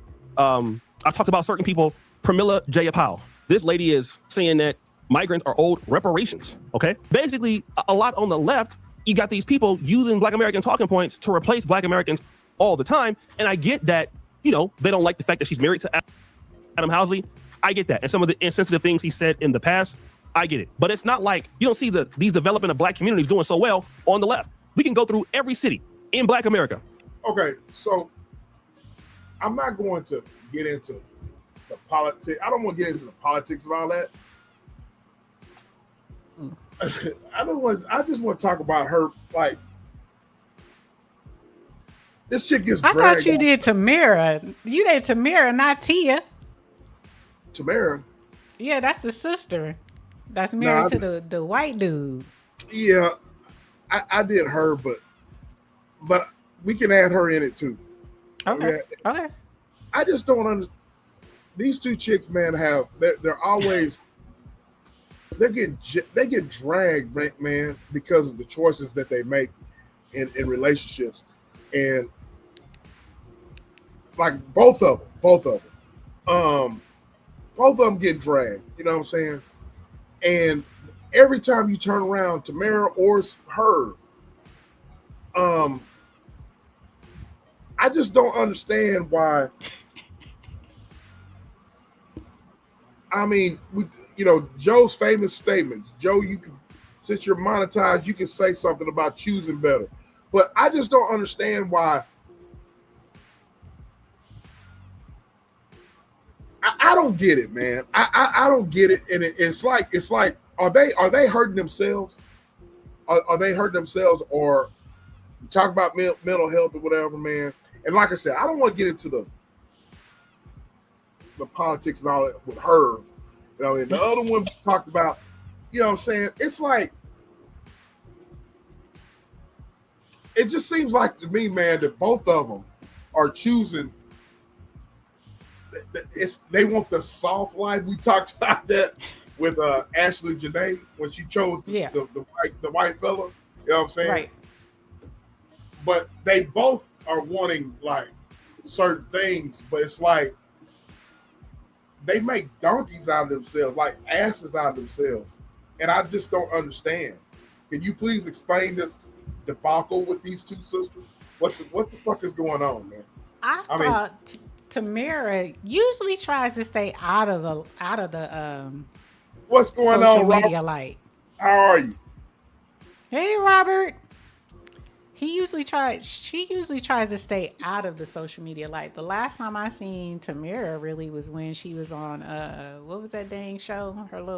The show they had with her, Jeannie Mai, and all of them had issues. What was it? The View? Not The View. It was called something else. But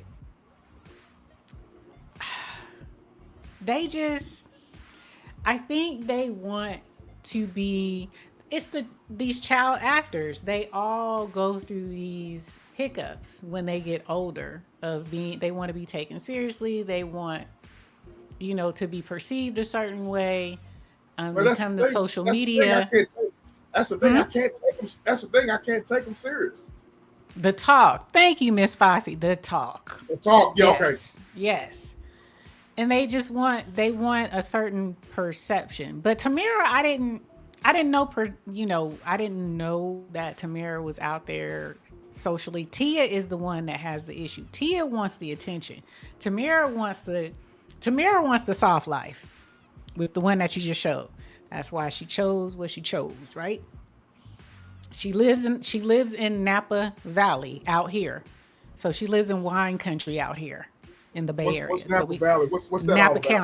County, Napa Valley. That's where our wine country is. So we have a lot of wineries out that way, and they own a winery. Oh, so they they're in do Sonoma. Yeah, they're in Sonoma, Napa Valley, in that area. So she, her life is totally different from Tia. Tia is the one that wants to live out loud. She wants to be, on red carpets. She wants to be seen. She wants to be viewed as sexy. She wants to be viewed as, a sex symbol. But Tamira, I didn't see that about her. And with regards to her husband, shoot, I didn't know all that about Mr. Housley. I didn't.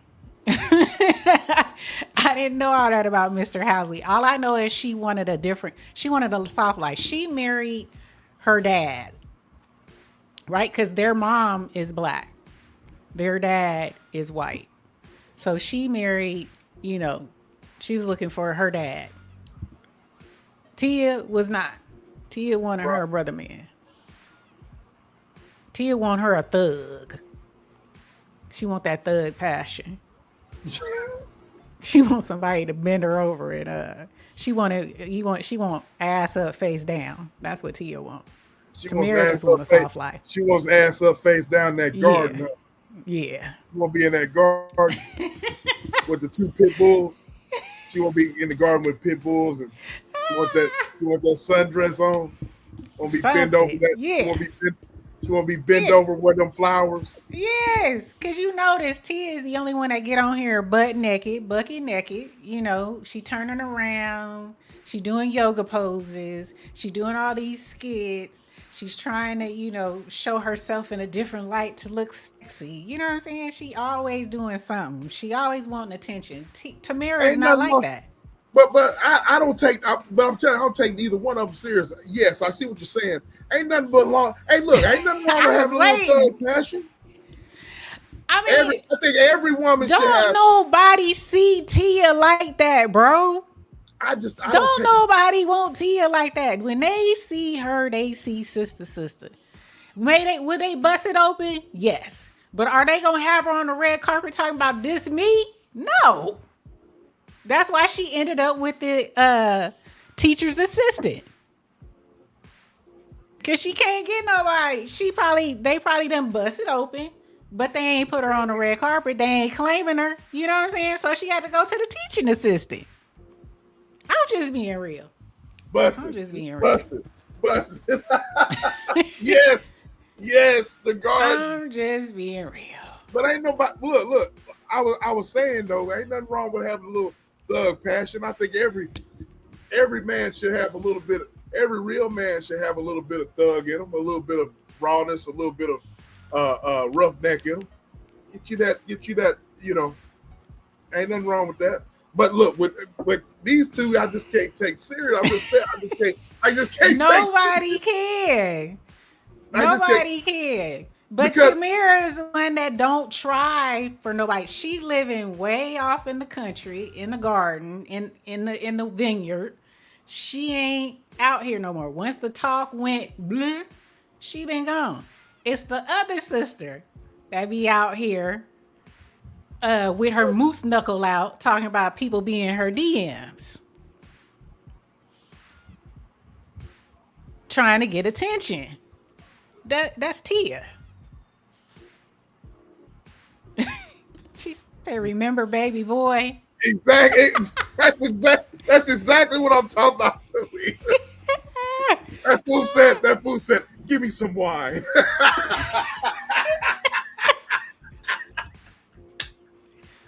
You crazy. Mel, give me some wine. Give me some wine. Why every time I get into garden, he's got to leave?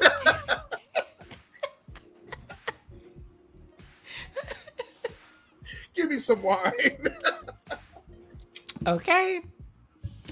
Shit. She said, "I'll see you later." No, he said, "I'll see you later." I hope so. Oh shit. What Blaze in the building? Thug, yes. Bust it open. Thug passion. Man, I got perfect timing. Blessings, ESBK, and everyone in the house. Happy Friday to all. Pray everyone is feeling good and feeling great. We are Blaze. We are so happy to see you. Welcome back, family. Blaze, little bro, celebrated his birthday last Saturday. Shout out to my little bro. He's a day birthday. Older. And so I was out Aries of pocket. In the building. Aries in the building. He was out of pocket. I was out of pocket, but I was able because I was in Dallas, bro. I was in Dallas last week with him and Alice and Shanice. They went live, and so I was able to get into the chat and wish him birthday wishes. So shout out to my little bro Blaze. Happy birthday. One love to you, bro. You know, you one of them tap in day ones. It's just ETV and SBK day ones. One love to you, bro. You family. You know what I'm saying? Yes. So shout out to my little brother Blaze. One love to you, bro. Shout out to you. But yes, you came in. We're talking about busting it open, and we're talking about the garden. And look. I'm trying. My goal is to be Melvin. Well, shit. My goal is to be like Melvin, or have a garden. You know what I'm saying? And you know, but only pit bulls in the backyard, and all of that. I can't with you right now. You know what I'm saying? Me and my goddess in the garden. What? In the garden, right and busting. Yes. There you go. I just want to put something on your mind so you can think about it later on. I just want to put something on your mind so you think about it later on. Anyway, so one of the sisters or whatever, she's busting it open, showing that camel toe, moose knuckle, whatever you moose knuckle. And I, as a woman, sis, I want to know. You know me, I don't take them serious. I don't take them serious at all. Joe, you in here clowning in here, Joe? Joe, you in here clowning? Joe, you must have said something in here. Being a cougar. Who being a cougar? That's a Tia. That dude is 10 years her junior. The teaching assistant. The art teaching assistant. Yeah, sis, I forgot to. I was like, he put up some mirrors. Yeah, I put up her. I forgot to put up that. We kind of touched on it last week about the teaching assistant. You know what I'm saying? I wanted to give an update on that. Oh yeah. I'm always look. I ain't nothing changed. You know what I'm saying? Ain't nothing changed. You know, even though I do not partake. He does not partake. But I do not partake. But I can talk about it. You know what I'm saying? But anyways, when you was talking, hey, that was some mighty fine editing that you did on that short. Yeah, I'll check out if y'all missed our live last week. We talked about it. That was mighty fine. When you said, yeah, which one was it? Was it Tia or which one was it? Yeah, Tia. Tia, she's out with the AAU coach. The AAU. The Pop Warner coach, you know, your child's coach and stuff. That's what she doing. Boy, you know what I'm talking about. Y'all know what I'm talking about. Now, DR says this. She said, I think she be trying to force her sex. She do. That's what I said. She be walking around half naked. She's she's always trying to present herself as a sex symbol because nobody sees them that way. Look, you don't have to. They'll pop it. Look, a woman and Blaze, you know I'm telling the truth. It's just me and you. We're the only men with all the women. So Blaze, you can vouch for this. A woman ain't got to force anything whenever Blaze, I don't know if you're single. I know you and Shanice, y'all are y'all are an item on YouTube, but oh damn, I have to mess with both of y'all, but y'all know what I'm talking about. You don't have to force anything whenever you see a woman that's in her natural element. She just got off work. She looks crazy, but that's one thing, Selena, I agree. She looks crazy to me. You know what I'm saying? I can't take her serious. Oh, you showing your little booty? Okay, you showing that little cooch? Oh, okay. All right. She wants to say, okay, do you understand that she wants to be looked at like, what's a child actor that kind of broke through that turned into Miley a sex Cyrus. But she did it, she did it in a crazy way. How about, let's go with, who was a kid? Megan Good. Yes, Shanice, I got to holler. Look at Megan Good. Megan Good was a child actor. She was in Friday as one of the little kids. You know what I'm saying? I don't take her seriously. But it's a lot of men that do. It's a lot of men that look at her body. They look at her, her body at work. She done did some sex scenes out there. So she changed her perception. A lot of men like Megan Good. A lot of men like Megan Good. So I'm not saying I don't like her. I'm not saying I don't like her. I just can't take her. Oh man, she's fine. Drool coming down all on my beard and stuff. I can't take her serious like she's beautiful. You know what I'm saying? But I'm just saying. I get what she's saying.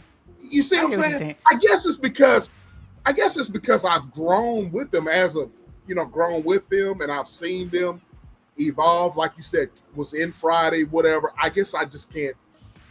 Well, a lot of men have. Hell, she messed with 50 Cent. So 50 Cent thought enough to, put one, You know what I'm saying? So I'm just saying, Tyrese, But we're talking about 50 Cent. Yeah. He's not a very good example, sis. I'm just saying. Do you think that 50 would pop one in Tia and parade her out? Do you think that he would have put Tia in 21 Questions? Because that's the hell no. If he would have, she would have been in it. Don't nobody check. Ain't nobody checking for Tia like that. He had Megan Good in it. Anybody checking for Tia like that? Oh yeah, Biker Boys. That's right. She's in Biker Boys too, Blaze. Yeah, Biker Boys too, exactly. She looking good, but I'm like this. They changed it. You've never seen Tia in one of these. She would literally, and God, please don't. But I don't want to see it. She would literally have to do something like that. She would have to be in one of those types of scripts, be in one of those types of genre of movies. One of these all black. But normally you see her in a Disney all black, Hallmark, TLC. You know what I'm saying? You're not seeing Tia in that light. I think the only time we seen was she in what was that on BET? Ballers? No, Gang. What was that football show? Was it BET or TV One? Wasn't that Tia in that one? I don't follow. You don't remember the show? It was like a sitcom on BET about some football players. Ballers on HBO? No, this one was on BET. Dang it, somebody help me. I think Tia was in that one. She was trying to get her, her little sex appeal on that. Get a little freak on, you know what I'm saying? Yeah. What's his name? His name was Pooh. They call him Pooh. Fuck. Y'all don't know what this BET show was? What was it? Blaze says The Game. The Game? Was it The Game? Yes, on BET. Yes, The Game. And it had, that is what it was called, The Game. Yeah, Foxy says Tia was, yes. Tia was in that show. Yeah, yes, yeah. And she was trying to get her sex symbol on at that point. The Game, the show. On BET. It's just like, y'all, I mean, like women, y'all in the chat, there's certain men on in Hollywood or whatever, maybe in real life. You remember that? Yeah, okay, yes. The Game.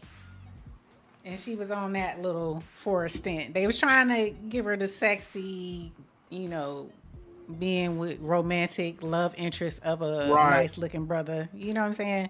But it didn't go over the way she thought. Pan out. Nah. Can't nobody take her seriously like that. She's gonna have to pull a monster ball like Halle Berry. I want to make you feel good. Make me feel good. Okay? She got to do a monster's ball. Shanice says she had her boobs popped up so high in 21 Questions video, they look like they hurt. I agree. Heck, I didn't take her serious. Yeah. I didn't take her serious either. I didn't take her serious in that, Shanice. My point is, these young child actors are trying to, because we can't get them as kids out of our mind, it's like they automatically go and try to be extremely sexual for them to be taken seriously, because we can only see them as that child actor. Right. You see what I'm saying? That has a lot to do with it. I will admit. That has a lot to do with it. You make a great point. DR says that's why she can't really get picked for that kind of stuff. Nobody see her that way. Nobody sees her that way. They see her as sister. That photo even looks so. Exactly. Thank you. I was thinking that Thank too. you. I know something wrong with me. Yeah, it's something definitely wrong with me. I know. She just can't do it. Chloe Bailey. I feel the same way about Chloe Bailey. That too. And didn't she just do Chloe? Which one is Chloe? Is that the one that has both of them have singing careers, but one just starred in a movie, a love interest. It's like a rom-com, a black rom-com. That's out in theaters. Is that Chloe? I don't know these people no more. Yeah, it was The Game on BET. Yeah, Tia was trying to branch out and lose that. Yeah. Yep, trying to lose that sister image, but it stuck because don't nobody look at her like that. So I think she thought, well, let me dump old boy. You know what I'm saying? Okay, I'm gonna give y'all a good example. Like Rudy from the Huxtables. Y'all remember when Chingy came out with that video? Yep. Go with me if you was my lady. Yep. If you was my lady. I couldn't take her seriously in that role. I could see in that. If you was only one call away. I like that. If you was my lady. Again, and then look at her. Perfect example. And then what was she in when she was trying to be a love interest on the House of Pain? Yeah. She did a lot of Tyler Perry stuff, right? Yeah. Yeah. Where they was trying to show her at that song go hard, don't you? That song go hard. I love that song. Video, I'm like, oh, Rudy, get your ass back to the house with see, you are validating what I just said. You are validating it. I told you I agree. Exactly. And if you think that way and all of us is saying it, just imagine how many people see her like that. And that's what she's fighting. You need to go back. Bud is supposed to be your future husband. You want to do a video with Kingy. Your name is Bud. Go back home, Bud. Get your ass back to Claire and Cliff. Claire and Cliff. Your name is Bud. My name is Kenny. Your name is Bud. Okay. What and then what happened to her? What did she end up? She ended up having a baby with one of them dudes from Real Housewives of Atlanta, right? He was with one of those females on one of those first series, and Rudy ended up having a baby with that dude, knowing he wasn't no good. So yeah, they all want to be sexualized because they grew up in our eyes as these little child actors. So cute, so pretty, so cute. Shanice, I told her ass, I said, Rudy, get your ass back to the house.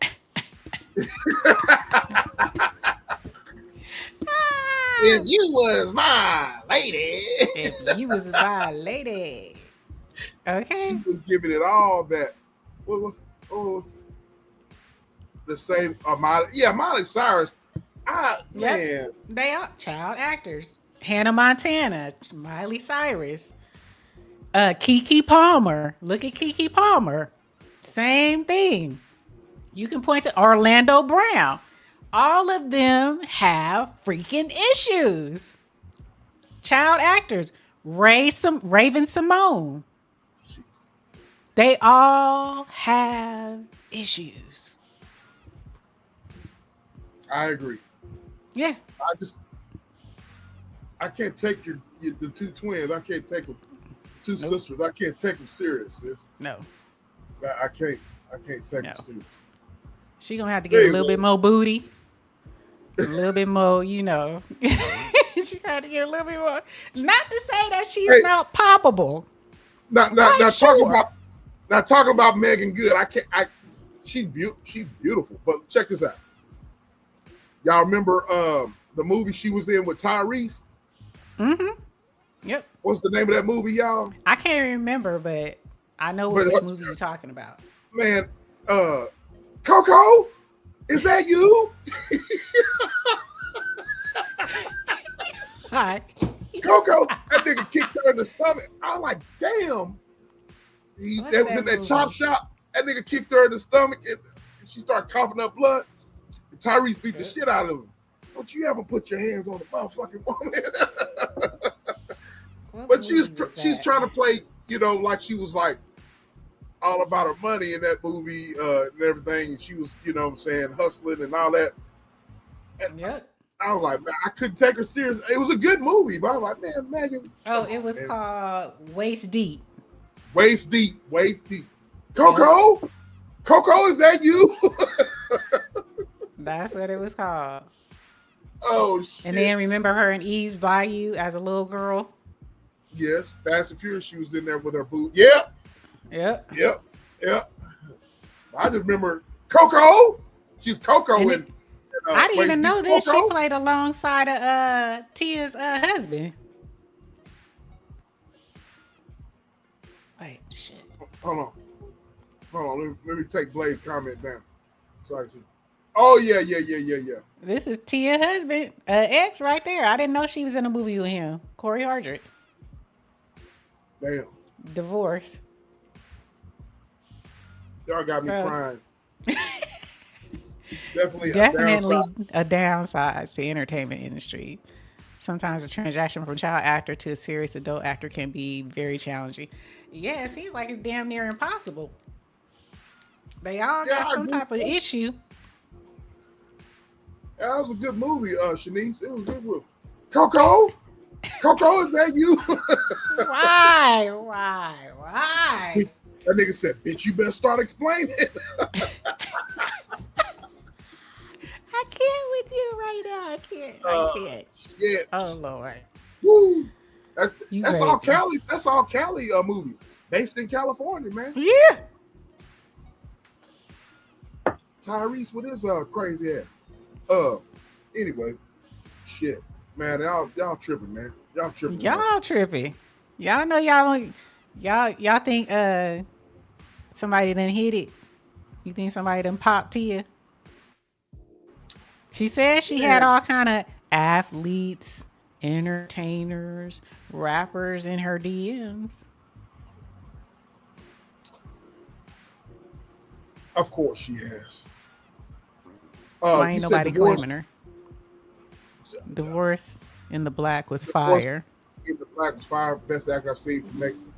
I haven't seen that one. I haven't either. I checked that one out, Shanice. I checked that one out. But Shanice, I told Rudy's ass, get your ass back to Claire and Cliff. I ain't trying to see your ass out here on this basketball court with Chingy. You are retarded. I can't with you. If you was my lady. Anyway. Right now. Ain't nobody with a brain. What he said? Ain't nobody with a brain and common sense in Tia's DMs. That's what I said. But she sat up in her bed with her onesie on, her little leotard, and her moose knuckle showing, and talking about who be in her DMs. And she said she got athletes, she got entertainers, she got rappers, she got everybody be in her DM. That's what she said. I'm just relaying what she said. All I gotta say is this: I ain't looking at them like that. I like what's her name, Robinson. Her last name Robinson. And Holly Robinson. I think that's her name. No. It might not be Holly. No, her last name's not Robinson. But Jody's mama and baby boy. Oh, you talking? She is off the chain. I know who you talking about. That's Angie. What is her name? The Zone. She is physically fit, bruh. She was in what was the damn movie? House Party. Yeah, I know who you're talking about. What is her name? Do you know what she did, right? She's very sexually fluent, right? She what? She's very sexually fluent. Oh yeah. You heard about one of her birthdays, right? What she did for her birthday. You talking about AJ Johnson. AJ Johnson, yeah. You heard what she did for one of her birthdays, right? For her 50th? No. Well, She had a threesome with 2 men. Yep. She wanted 2 men. And yes, she had a threesome for her 50th. Wow. Yeah. But what I was saying was I did not know that, but what I was saying was, that type of woman that's portrayed in that movie, you know what I'm saying? She's watching her tomatoes and the squash and all that, watching them grow. Mama, won't you use weed be gone? No. You know what I'm saying? That's, He's stupid. We can me and my woman we can reenact Melvin and her. You know what I'm saying? You her size. She like them. She like the thick built ones. We can reenact that. Yeah. You that's might what have to. You might have to share her though. She said her appetite is voracious. She can handle more than one man. She said it was the best experience ever. Yep, it was her 50th birthday.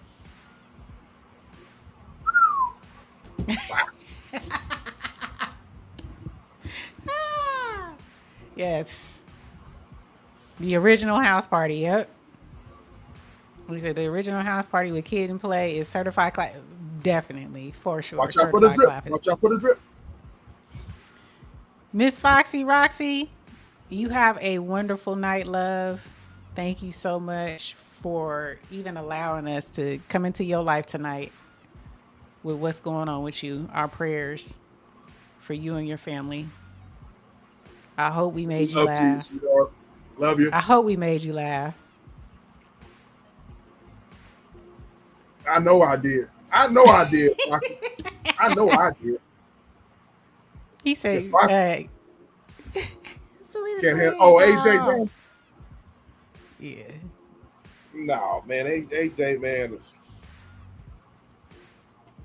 I think I remember that story. That was a long time ago, a while back.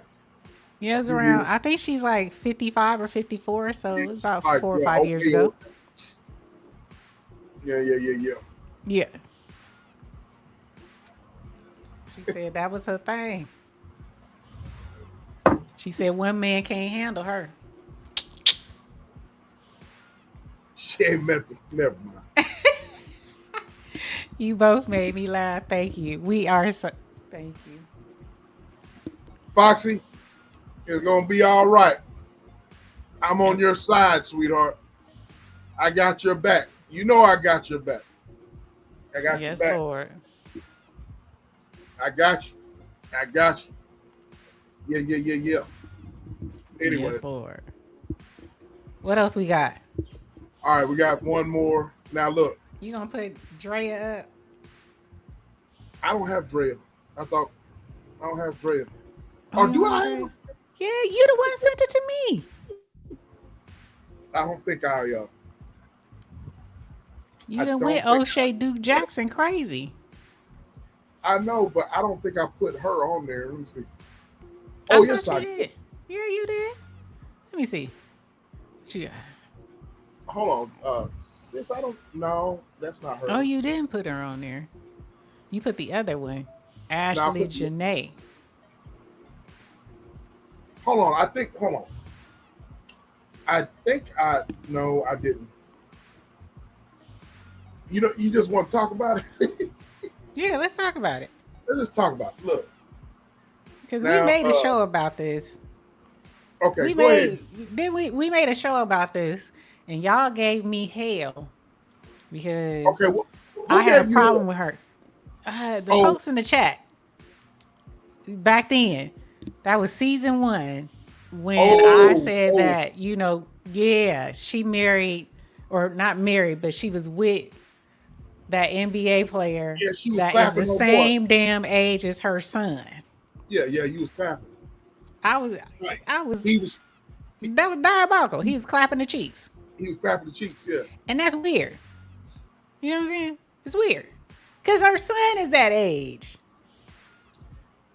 You were speaking Go ahead. For me, it would just, you know, I just don't understand women like that. But some people were saying because he is a millionaire that, you know, he's an adult, he got money, and he's old enough to make his own decisions. And I said, no, he ain't. Just because he got millions don't mean he a man. That don't make him a man. Okay. Before I let you get on your platform, on your soapbox. Women in the chat, Blaze, if you still in here, I want your opinion too, bro. Women, if y'all listen, would y'all consider a younger man? Would y'all? Shanice, does the peen have an age range? Does the peen have an age range? Would y'all consider a younger man? And I want to know. Put it in the chat. Let's talk about it. Would you consider dating a man the same age as your son? Okay. You said no, Selena. So you said no. So 10 years younger. Now, Selena, we've been rocking for a while now. I know that you prefer older, but I just want to know how old, if you considered a young man. Joe says yes. Joe says yes, it does. Now the D has an A. Joe, go to bed.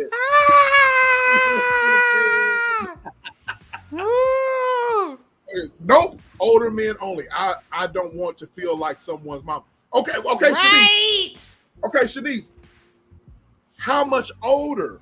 Okay, then, and or how much younger? Okay, Selena. 3 times said 10 years. 10 years older.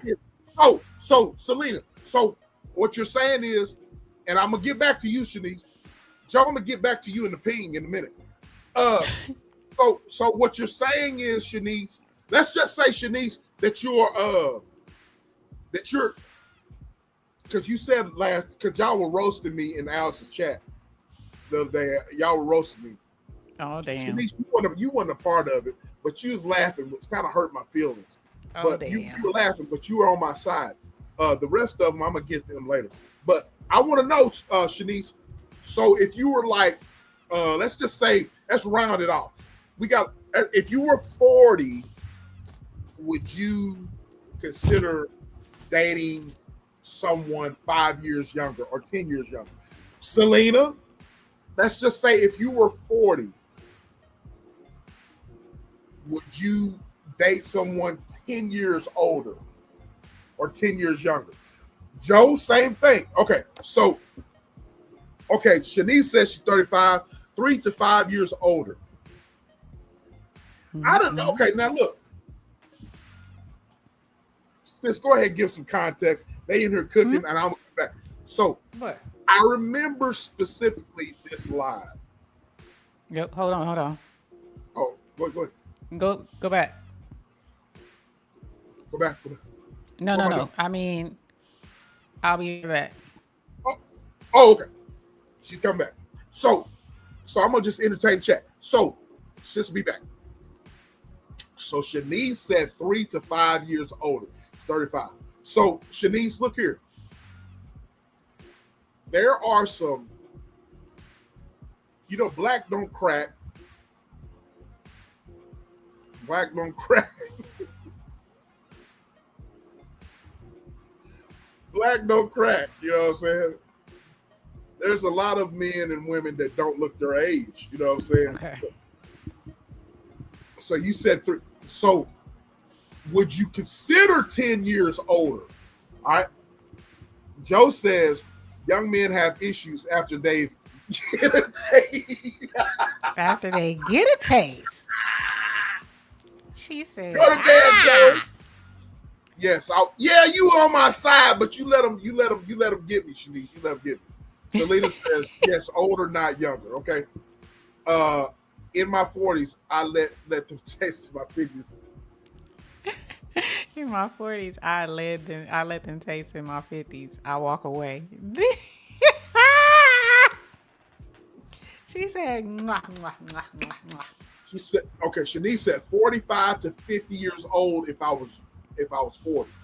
I ain't going younger at all. I tried it and I hated it. Now look, I had a friend of mine, man, that was a fucking weirdo, y'all. And she's still a fucking weirdo. And if I gave the name, Joe would know who I'm talking about.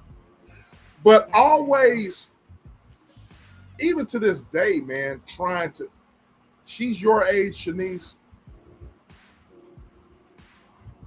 Maybe a little bit older. She's about your age, Shanice. I think right now she's probably about 37 right now. But she liked younger guys. And when I say younger guys, I'm mid-20s, shit like that. And the shit never did work. And her right now, she's not acting her age right now. And it's kind of embarrassing. But she's like, oh, them young niggas got that, whatever, you know what I'm saying? Got that stamina, blah, blah, blah, blah, whatever. Mm-hmm. I said, okay, and me and her used to talk about that. And I'm like, man, what, we used to kick it and hang out, you know what I'm saying? And I was like, man, I'm like, what is the deal, bro? You know what I'm saying? And so she used to tell me shit like that. And I'm like, but it never did, let them young ninjas used to let her clap. She used to let them clap, you know what I mean? But they were just, and y'all on the side. There's this one ninja she was with. This nigga had tattoos on his face and shit like that, man. Oh, and he looked like a damn. And she was beautiful. I would date someone a year or two older if they have their shit together. Lord, she is after the young pink. Yeah, man. Yeah. Yes. But she's a laughing stock, Shanice. Shanice, she was a laughing stock. So it's like, you know what I'm saying? But anyway, sis. What you got? Lord. Oh, yeah. Lord. I think I got all y'all. But Shanice said 45 to 50 years old. But look,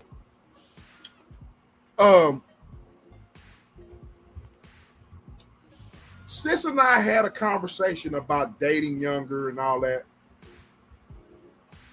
and dating, being with older men and whatever. We had a lot of women in the chat back then was talking about, you know what I'm saying, they older men and all that type of shit. You know what I mean? But I'm just curious to know. Now, sis has strong opinions about shit and about Drea. And go ahead, sis. Go ahead, cook, sis. Go ahead, cook. No, I just didn't have. I didn't. You can't hear you. I didn't feel that people were. They were looking at the fact that he was an NBA player. You know, he made money. He's making millions. Even though I think at the time he was 22 at the time. And I said, money doesn't make you a man. You know what I'm saying? It doesn't make you an adult. Just because you have money doesn't mean that his mental is developed yet.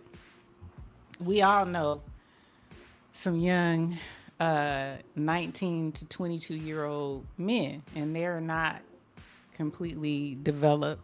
They still smell cooter everywhere. You know, the wind pass by and the stuff go woo-wah. You know what I'm saying? So they not thinking with the right brain at 22. Broke or with millions of dollars. Okay? So for me, I felt that she got over on this young man. And the fact that she has, again, her son is the same age as this man. So you know, she knows, but she still slept with him, had a baby with him. It's just fine. Weird women. She fine as hell, but I heard her, sis, there was an interview where she was, a woman was interviewing her. I guess it's the interview. I know which one you're talking about. Go ahead. Asking her if she wanted more kids and all that. And I'm like, this broad here it's something wrong. It's something wrong with her. I don't look at my son's friends as damn. They uckable. I don't. I just don't. And I have a son who is freaking 31. I still don't look at any of his friends as uckable. No. But you'd be amazed how many women that are your age that think otherwise. And that's nasty to me.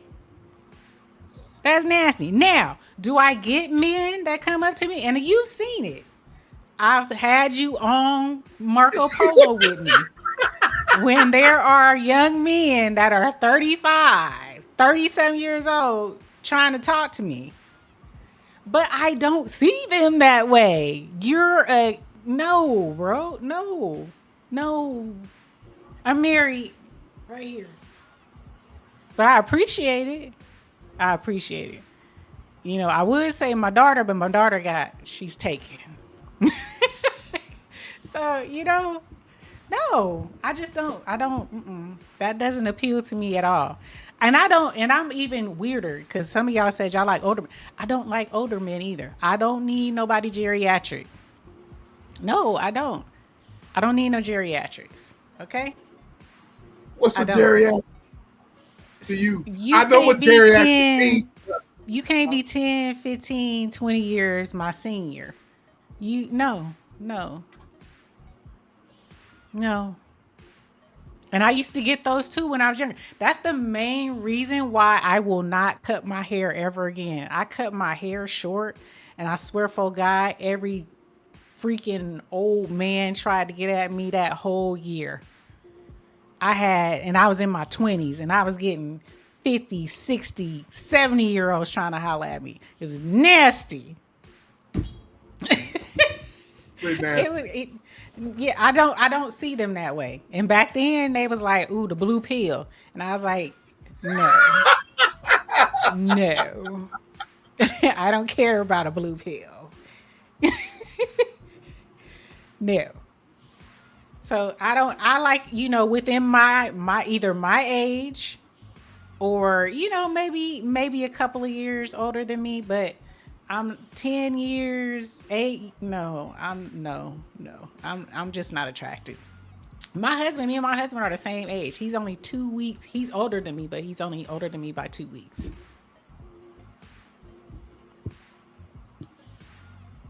I like it that way. But hold. But a lot of women, sis, and a lot of men have found the fountain of youth. What do you say about that? No, I'm not talking about the pill. I'm not talking about the pill. I'm just talking about a lot of men and women have found the fountain of youth. So Shanice, I mean, if they like it, I love it. Everybody got that's why there are choices in life. And by the way, has their choices. And by the way, Shanice and Joe and Alice, when you catch this playback, Bond, when you catch all of that shit that they were trying to feed you, Shanice, is not true. Oh, damn. They were like you calling me old farts and shit like that, man. Oh, yeah, I called them an old fart. No, Shanice, no, that's not true. I am not their age at all. I'm not an AARP. You not the peer? You a peer. I'm really not. You are a peer. Look, I have an old soul. But no. Check the back chat. Check the back chat real quick. Oh, okay.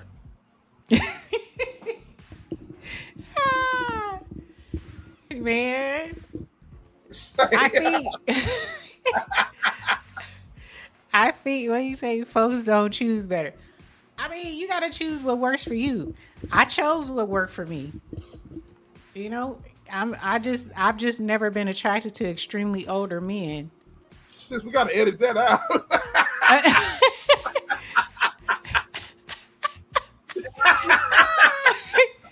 I just wanted to let you know, Since you got to edit that out. That's twice. That's twice today. Okay. Oh, the other one. I got you. Damn, sis. Shit. But yeah, I mean, if that's what you like, that's what you like. I've never been attracted to older guys.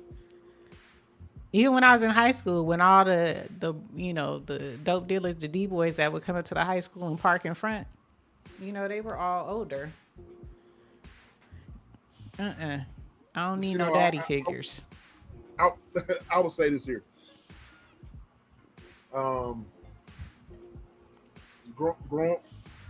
Growing up and leading till now, all ages, older, younger. You know what I'm saying? Really? Man, yes. I'm saying older. No. What I'm saying, older, younger, trying to get at me. How old is the oldest? To try to get at me? That you've ever dated or tried to get at oldest? You? Yeah.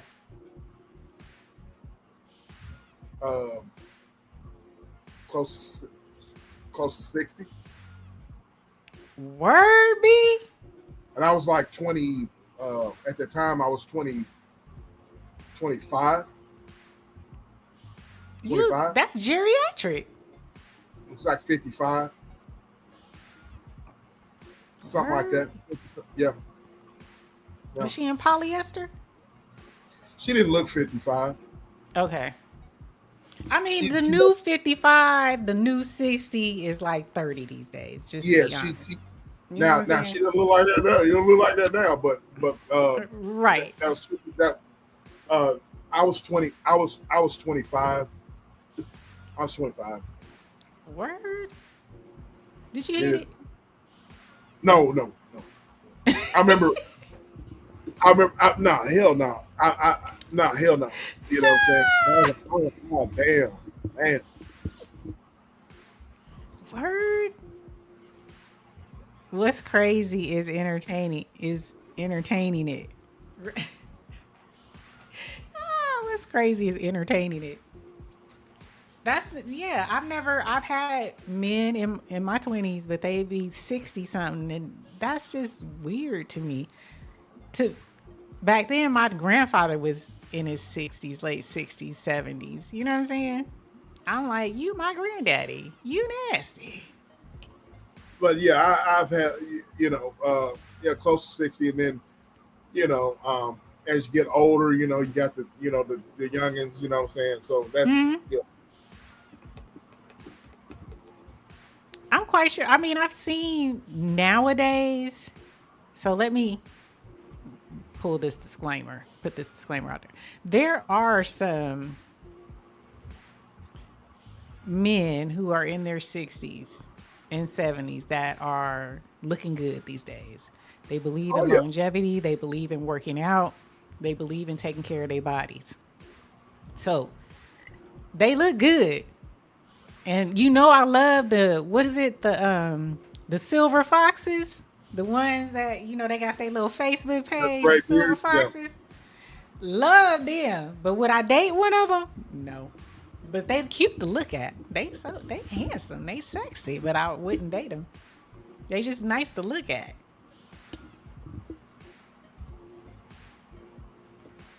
I told my husband, I was like, that's what I want you to look like. That's what I want you to look like when we get up in that age, baby. Give me one of them silver foxes. Give me one of them silver foxes. That gray show. Okay. I was like, that's what I want. When we get up there, that's what I want you to look like, baby. Damn.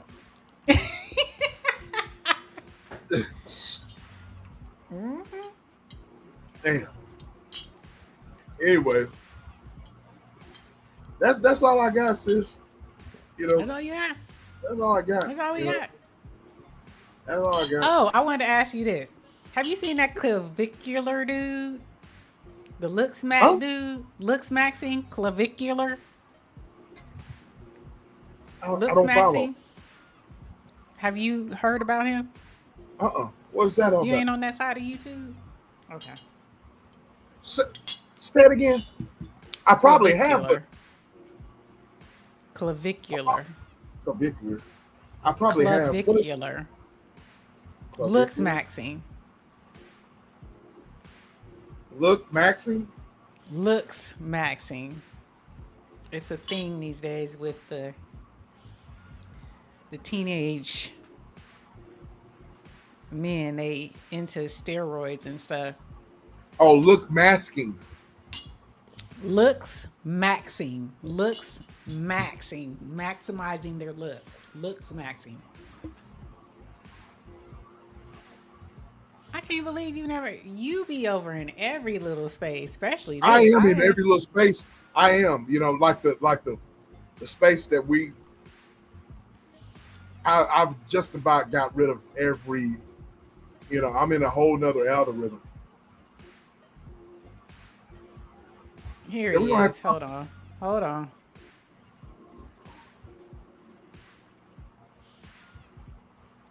I'm surprised you have not heard of him. Yeah, you're going to have to pull it up so we can present. He's all over social media. He's very popular.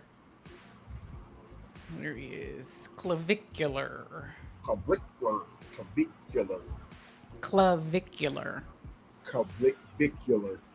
Yeah. He's on Kick. He's on Twitch. He's like, I want to say he's 19, 20.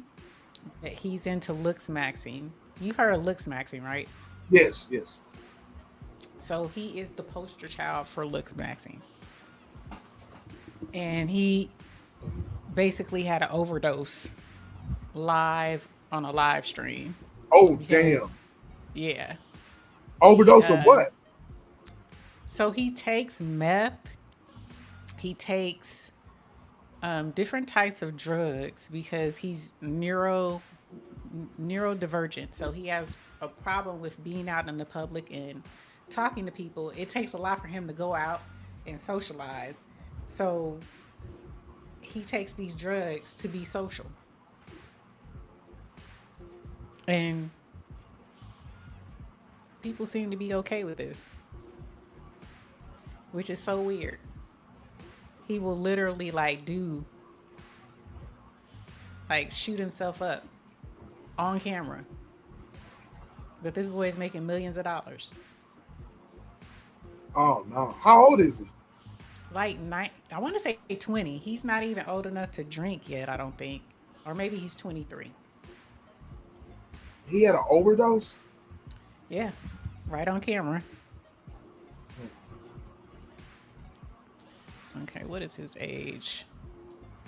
It was all, I think, did O'Shea do? Now, see, I don't think O'Shea talked about that. I think he did. I'm more on his celebrity jump, but even on his O'Shea Duke Jackson page, I haven't seen anything about it. Yeah, he's 20 years old, so he's not even old enough to drink yet. And he's opening up clubs in Miami, all kind of stuff. He appeared on 60 Minutes. Yeah, so we have to talk about that, dude. Yeah. Can you see me? Okay, there we go. Yeah, he very interesting. I didn't know what looks maxing was, so I've been going down that rabbit hole of what it is and how these young men are trying to get a certain look, like hitting themselves with hammers in their face and to get a certain jaw, how the projection on their jaw, and taking steroids and things like that. Doing drugs online. Yeah, on a live. He does drugs, and he admits it. He does meth. He does different types of drugs to be able to get out and function around people because he's an introvert and he gets nervous around people, and so he has to do these drugs to be able to get out and do these live streams. I think they call them IRLs. Yeah. These live streams.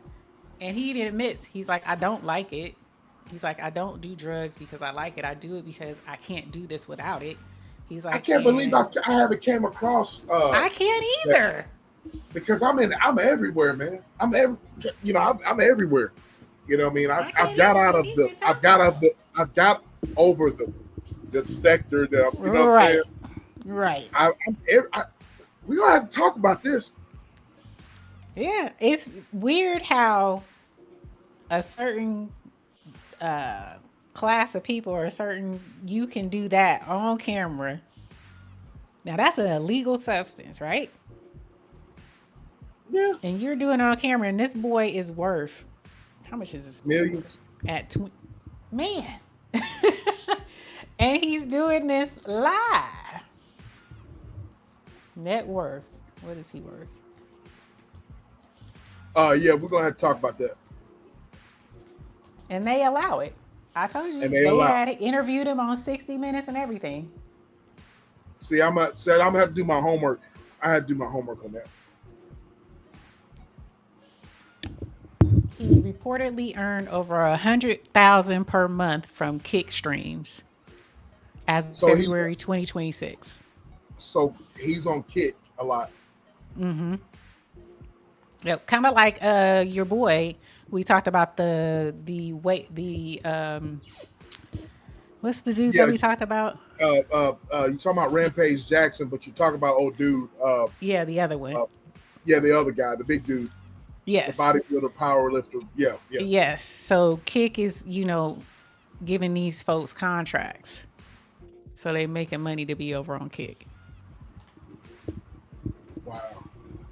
Yeah, but he's influencing a lot of young men of all ages, younger men, and of all races. There's some brothers doing this mess too.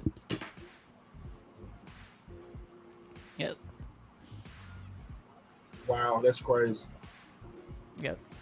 So yeah, we can definitely talk about it. We got to talk about that. But I don't have anything else, sis. We good then. Oh shoot. I still got, a little bit more of my night left. What? Well, as I said what I said, and said, you know, you got a little bit of your night left, but you know, I gotta be at my black job tomorrow. Yep. Okay, you gotta be at your black job. You got to go to your black job. Okay. Well, I appreciate y'all coming out. Y'all made the night. I had fun. Love y'all. Thank you so much. Are you going live tomorrow? I don't know yet. Stay tuned, ladies and gentlemen. If I go live, y'all stay tuned. If I don't, still stay tuned. But I haven't. Stay tuned. But we're gonna do that. So shit, I might open up the bar tomorrow. Y'all just come on through, Selena. Okay, come on through. Now did you catch our last D&D?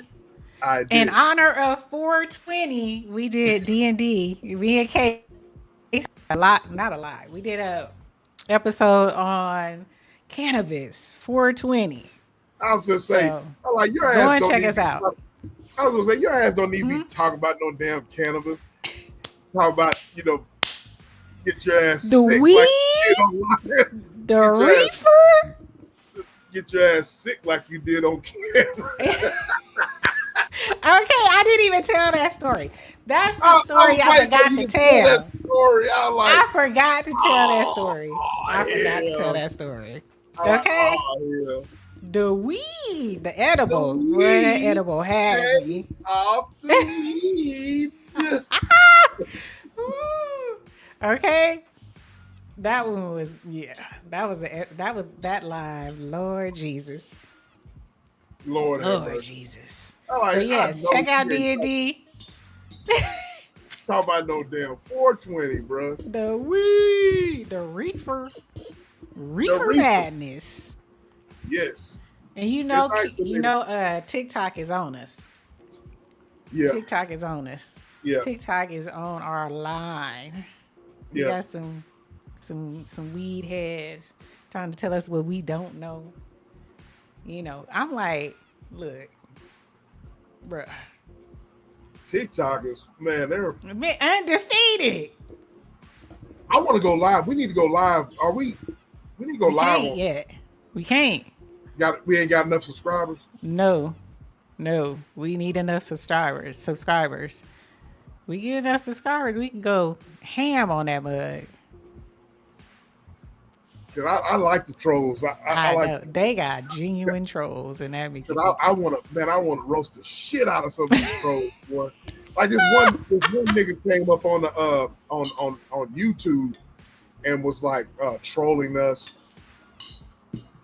I know that I was having trouble reading the stream, and this guy, it was one of the shorts, and he was like, my 3-year-old can read better than this guy, and I because the way the comment on the screen, whoever put the comment up, they had it was a run-on sentence, and you couldn't really decipher. I couldn't really decipher what they were saying, so I was having trouble reading it. So dude said that, and I commented right back at him. I'm like, oh, your name is Stay Stone. I was like, that's just like a clown that has 2 subscribers and blah blah blah blah. I said your name it suits you. You know what I'm saying? Right. So I'd love to entertain the trolls. You know what I'm saying? I'd love to. So welcome all the trolls. We welcome them all. Yeah. So maybe y'all stay tuned. Maybe stay tuned. We'll definitely go check out the video of 420. I forgot to tell the story though, but definitely I got other stories in there. I thought you were gonna tell it, but I got the puff pass story up in there. So yeah.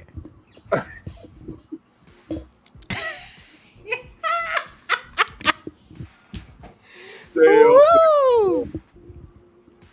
Okay. I know. Well, you guys, it's been a key. It's been a ha.